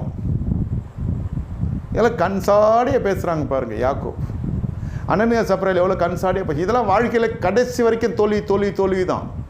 ஏன் புள்ள இருக்கானா இல்லையான்னு கூட தெரியாது, செத்துட்டான். யாக்கோவை பொறுத்த வரைக்கும் யோசேப் செத்துட்டான். அந்த அளவுக்கு ஃபேமிலி அட்மினிஸ்ட்ரேஷன். வீட்டில் இருக்கிறது 10 பசங்க 12 பசங்க இல்லைன்னு சொல்ல அந்த காலத்தில். இப்போ ஒன்று இருந்தாலே உருப்படியாக உண்மையாக இருக்க மாட்டேன். ஒரே ஒரு பிள்ளை உண்மையற்ற பிள்ளையாக இருக்குது, 2 பிள்ளை உண்மையற்ற பிள்ளையாக இருக்குது, 5 பிள்ளைலாம் நினச்சி கூட பார்க்க முடியாது. அது அநாகரிகமாக நினைக்கிறான் இந்தியாவில். சொல்கிறேன், ஒரு மேய்ப்பன்கிட்ட உண்மையாக இல்லைன்னா ஒரு பிள்ளை உங்கள்கிட்ட எப்படி உண்மையாக இருக்கும்? ஒரே தேவன், யெகோவா தேவன், பிதா குமாரன் பரிசுத்த திரியேக தேவன், கர்த்தராகிய இயேசு கிறிஸ்து, அவர்கிட்ட உண்மையாக இருக்க முடியல. அப்புறம் எப்படி? காணக்கூடாத தேவனத்திலே உண்மையாக இல்லை. அவர் தான் எல்லாம் சொல்லி சரண்டர் ஆகிறோம், அவர்கிட்ட உண்மையாக இல்லை. உரைக்கப்படுகிற சத்தியத்தை கீழ்படிகிறது இல்லை, ஸ்தாபிக்கப்பட்ட இடத்துல நிலைக்கிறது இல்லை. மொய் பண்ணணும் சொன்னால் நம்ம ஒன்று செய்கிறது, அதுக்கப்புறம் திருப்பி மறுபடியும் மேய்ப்பன்கிட்ட போகிறது. இது பாருங்கள் எப்படியெல்லாம் நடக்குது. வெற்றி பாதையை நோக்கி போக வேண்டிய நாம் இன்னும் அப்படியே திணறி நிற்கிறது. எப்போ தான் எழுச்சி ஓடுறது? விசுவாசி முடிக்குமா கர்த்தராகிய இயேசு கிறிஸ்துவிற்கு ஓட்ட கடவோம். அதுக்குள்ளே நாட்களே முடிந்துடும் சில பேருக்கு. அதனால தான் இந்த கடனை அப்படியே நெக்ஸ்ட் ஜென்ரேஷன் ட்ரான்ஸ்ஃபர் பண்ணிட்டு போயிடுவான், நீ சாப்பிடான்னு. ஆமாம், ஒழுங்காக பிரச்சனை இல்லாமல் குடும்ப நிர்வாகம் பண்ணி சொத்து சேர்த்தாலே பிள்ளைங்க அழிச்சிடுது. இதில் 10வது கடனை வச்சுட்டு அடுத்த ஜெனரேஷன் வச்சுட்டு போனால் அவன் என்ன பண்ணுவான்? அடப்படுபாவி, சோத்திர கூட்டமாவது அந்த கூட்டமாவது நினைக்கிறப்பெல்லாம் திட்டினே இருப்பான் ஃபோட்டோ பார்க்குறப்பெல்லாம். ஏன்? ஒழுக்கம் இல்லை. கர்த்தராகிய இயேசு கிறிஸ்து விசுவாசி நீங்களும் வீட்டை ரட்சிக்கப்படுவீர்கள். இங்கே ரட்சிப்புக்கு பஞ்சம் இல்லை. தேவன் எழுந்துள்ளி சொல்லுகிறார், கேட்கறது இல்லை. விக்கிரகரத்ன வேணாம், அதே போய் திருடலாமா? சாபகரமான பொருள் உன்னோடு கூட இருக்கிறபடினால் உன்னால் பயணிக்க முடியாதையா வெற்றி பாதை நோக்கி. தேவாலயத்துக்குள்ளே நல்ல தலைமைத்துக்குள் நிலை நிற்க முடியாது. ஏன்னா அவர்களுக்கு சொல்லப்படுகிற சத்தியத்தை காட்டிலும் அவர்கள் கள்ளத்தனமாய் சவதரித்த பொருட்கள் மீது அதிக பிரியம், அதிக பாசம், அது குறித்த கற்பனை அதிகம். அதுக்கேற்ற ஜனங்க தான் வேணும். அதுக்கேற்ற இச்சைகளை நிறைவேற்றுகிற போதைகள் தான் வேணும். ஆரோக்கியமான உபதேசம் சொல்லுகிற போதைகளை கேட்டால் அவர்களுக்கு கோவம் வந்துடும், கதவை அடிச்சிடும், பிளாக் பண்ணுருவான், ஃபோன் அடிச்சு எடுக்க மாட்டான், பல காரியம் சொல்லுவான். அப்புறம் எல்லாம் அவனுக்கு ஒரு சுச்சுவேஷன் வந்து வேறு எங்கேயும் போக முடியாத வந்தான்னா குழந்தை உடச்சிச்சு, ஃபோன் அனுமா, நெட்வொர்க் ப்ராப்ளம்னுமா, ஃபோன் ஸ்க்ரீன் போயிடுச்சுன்னுமா, ஏதாவது சொல்லுவான். சரி வந்தானே இளையகுமாரனே நீ வந்தியே, அதே சந்தோஷம். கட்டி அணைத்து முத்தமிட்டு மோதிரம் போட்டு காலில் செருப்பை போட்டு வஸ்திரம் கொடுத்து கொழுத்த கன்றை தகப்பனை அடித்தது போல இங்கே ஆவிக்குரிய ரீதியில் அவனுக்கு மறுபடியும் சவரட்சணை கொடுக்கப்பட்டு மறுபடியும் இழந்ததை அவன் திரும்ப பெற்றுக்கொள்ளுகிறவரை போதகன் கர்த்தர் சமூகத்தில் காத்திருக்க வேண்டும். அதுதான் போதக ஊழியம். வந்தாரை வாழ வைக்க வேண்டிய இடம் தேவ சமூகம். இப்போ புரிந்து கொள்கிறீர்களா? சம்பாதியம் ஏன் படித்தோனாலே பண்ண முடியல. ஆமாம், படித்திருக்கிறது, தொழில்நுட்ப கல்வி கொடுக்குறோம், பிள்ளை நல்லா வரும்னு. அது எங்கே வருது? பிள்ளை நொலையா போகுது. காரணம் என்ன? பிள்ளை தொல்லையாவது. அது கடைசியில் எதிர்காலமே சிம்சோன் போல் போயிடுது. அப்படி வேலை நல்லா இருந்துச்சுன்னா கல்யாணத்தை உடச்சிக்கிறான். கல்யாணம் நல்லா இருந்துச்சுன்னா அவனுக்கு கையில் காசு இல்லை. ஆமாம், ஒன்று படிப்பு உத்தியோகம் நல்லா இருந்துச்சுனாக்கா he just takes granted the marriage. He takes the marriage for granted. ஆமாம், அதுக்கு அவன் தீர்மானிச்சிட்டான். நோ கவுன்சிலிங், அதெல்லாம் தேவையில்லை, எதுவும் தேவையில்லை, நான் தீர்மானிச்சிட்டேன். இவளன்னா என்ன வேறு ஒருத்தி. ஈசாக்கு நிலத்தில் விதைக்கிறார், கர்த்தரவனை ஆசீர்வதிக்கிறார். காரணம் என்ன? ரெபெக்காவோடு நல்ல இணக்கம் இருக்கிறது. தனக்கு தானே பிரிந்திருக்கிற எந்த குடும்பமும் விருத்தி அடையாது. மனைவியோட ஒப்புராதம் தயவுசெய்து மனைவியோட ஒப்புராயிடுங்க. கணவனோட ஒப்புராத மனைவிகள் தயவுசெய்து கணவன் புருஷமானோட ஒப்புரவாயிடுங்க. குடும்பம் நல்லா விருத்தி அடையும். கையின் பிரயாசம் ஆசீர்வதிக்கப்படும். அப்போ தான் காணிக்கையே கர்த்தருக்கு கொடுக்க முடியும். இல்லைன்னா உங்கள் காணிக்கையிலே தீட்டு இருக்கும். கசப்போடு, இருதயத்தில் கசப்போடு நீங்கள் பலிபீடத்து மீது வைக்கிற காணிக்கை அது அங்கீகரிக்கப்படாது. அங்கேயே வச்சுட்டு போய் ஒப்புரவாயிட்டு வாணுமா? நம்மளால் வைப்பானா? சொல்கிறேன், வைக்க மாட்டான். அவன் மனசில் வச்சுட்டான். அந்த மனசு தான் ஏன் தவறு பண்ணான்? அந்த மனசை என் வாழ்க்கையை கெடுத்துக்கிட்டான். யார்? அந்த அம்மா சொல்லும். அந்த மனுஷனை கல்யாணம் பண்ணி என் வாழ்க்கையே போச்சு, அவ்வளோதான். அந்த மனுஷனை அதே சொல்லுவான். பாய் எங்கேயோ போய் நான் எங்கேயோ வாழ வேண்டியவன், எப்படியோ வாழ வேண்டியவன், என்ன வாழ்க்கையை கெடுத்துட்டா. இதை மாதிரி இருந்தால் கர்த்தர் நல்லா மகிமைப்படுவார் உங்கள் குடும்ப ஜெபத்தில். அம்மா முதல் வரும் சபைக்கு, அப்புறம் பின்னாடி ஐயா வருவார். இல்லை ஐயா காலைல சர்வீஸ் வரும், அம்மா சாயங்காலம் சர்வீஸ் வரும். ஏன்யா இருக்கிறது ஒரு மனைவி, அதுக்கு ஒரு பிள்ளை, நீ ஒரு புருஷன், 3 பேர் ஒன்றா வர்றதுக்கு கஷ்டப்படுதுங்க. என்னத்தை சொல்கிறது? அப்புறம் எப்படி செடி போகிறோம்? என்ன படித்தாலும் சரி, இதுதான் சத்தியம். ஒன்று ஐஸ்வர்யம் சம்பாதிக்க உங்களுக்கு பலனை, இதே கசப்போடு போய் திருவந்தில் உட்காந்து திருவந்தும் நாசம். ஒன்றுக்கு ஒரு 11 சொல்லுது. இதனால் அநேகர் நித்திரை அடைந்துக்கிறார், அநேகர் பலவீனப்பட்டிருக்கிறார்கள். எவன் ஜெபம் பண்ணாலும் விலங்குல உடம்பு, எந்த ஊழியக்காரன் ஜெபம் பண்ணாலும் இல்லை. இது ரத்தத்தில் ஏதோ பிரச்சனை, பாரம்பரிய பிரச்சனை, பரம்பரையாக வருது. அதெல்லாம் ஒன்றும் இல்லை. இயேசுவின் ரத்தத்தில் நீங்கள் இயேசுவின் ரத்தம் உள்ளே பஞ்சா எல்லா பாரம்பரிய வியாதியும் உடையும் இயேசுவின் நாமத்தில். அல்லேலூயா சொல்லுங்கள். ஆமாம், குணாதிசயங்கள் மாறணும், சுபாவங்களை மாறணும். அப்பனும் கோபம் வருது, அம்மா கோபம் வருதுன்னா அதெல்லாம் மாறணும். நமக்கு கோபம்லாம் வரக்கூடாதுன்னு இல்லை. இயேசுவின் ரத்தம் பாயிறப்போ நம்ம அதை வேறு மாதிரி ஹேண்டில் பண்ணணும். முற்பிதாக்கள் வழியை ஹேண்டில் பண்ண மாதிரிலாம் பண்ணனாக்கா நம்ம அதே சாப்பை நம்மளை தொடரும். பார்த்து நடந்து கொள்ளுங்க. குடும்பத்துக்கு நீங்கள் சம்பாதிக்க போகிறீர்கள். மேட்டிலேருந்து திராட்சை தொட்டை உண்டாக்குற அளவுக்கு சம்பாதியம் வரப்போகிறது. இந்த சத்தியம்தான் உங்களை விடுதலை தரப்போகுது. தரித்திரத்துலேருந்து, வறுமையிலேருந்து, கடன்லேருந்து உண்மையோடு ஆராதிக்க போகிறோம். இந்த சாயந்தர வேலையில் கர்த்தர் நம்மை கூட்டி சேர்ந்ததுக்கு, குடும்ப ஆசீர்வாதத்துக்கு உங்களுக்கு பொருளாதாரம் ரொம்ப தேவை. அதை விட உண்மை ரொம்ப தேவை. உண்மையிலும் தான் பரிபூர்ண ஆசீர்வாதத்தை பெறுவோம். கண்களை மூடி கர்த்தரை நோக்கி பார்ப்போம். ஆண்டவரை ஸ்தோத்தரிக்கிறோம். எங்கள் மத்தியில் இடைப்பட்ட கிருபைக்கு ஸ்தோத்திரம். அறிவில்லாமல் நாங்கள் சங்கரமான நாட்கள் போய் இப்போ ஞானத்தை அறிந்திருக்க அறிவை உணர்த்திருக்கிறீர். இயேசுவின் தெளிக்கிறோம். இயேசுவின் நாமத்தில் பிதாவே, ஆமென். என் ஆத்மாவே கர்த்தரை ஸ்தோத்திரி, முழு நாமத்தை ஸ்தோத்திரி, ஆத்மாவே கர்த்தரை ஸ்தோத்திரி, கர்த்தர் சகல உபகாரம் மறவாதே. ஆமென். கர்த்தராகிய இயேசு கிறிஸ்து கிருபையும் பிதாவாகிய தேவனுடைய அன்பும் பரிசுத்த ஆவியின் ஐக்கியமும் நம்ம அனைவரோடும் சதாகாலம் சில கூட இருப்பதாக. ஆமென். ஆமென். நன்றி, வணக்கம். கர்த்தர் உங்களை ஆசீர்வதிப்பார்.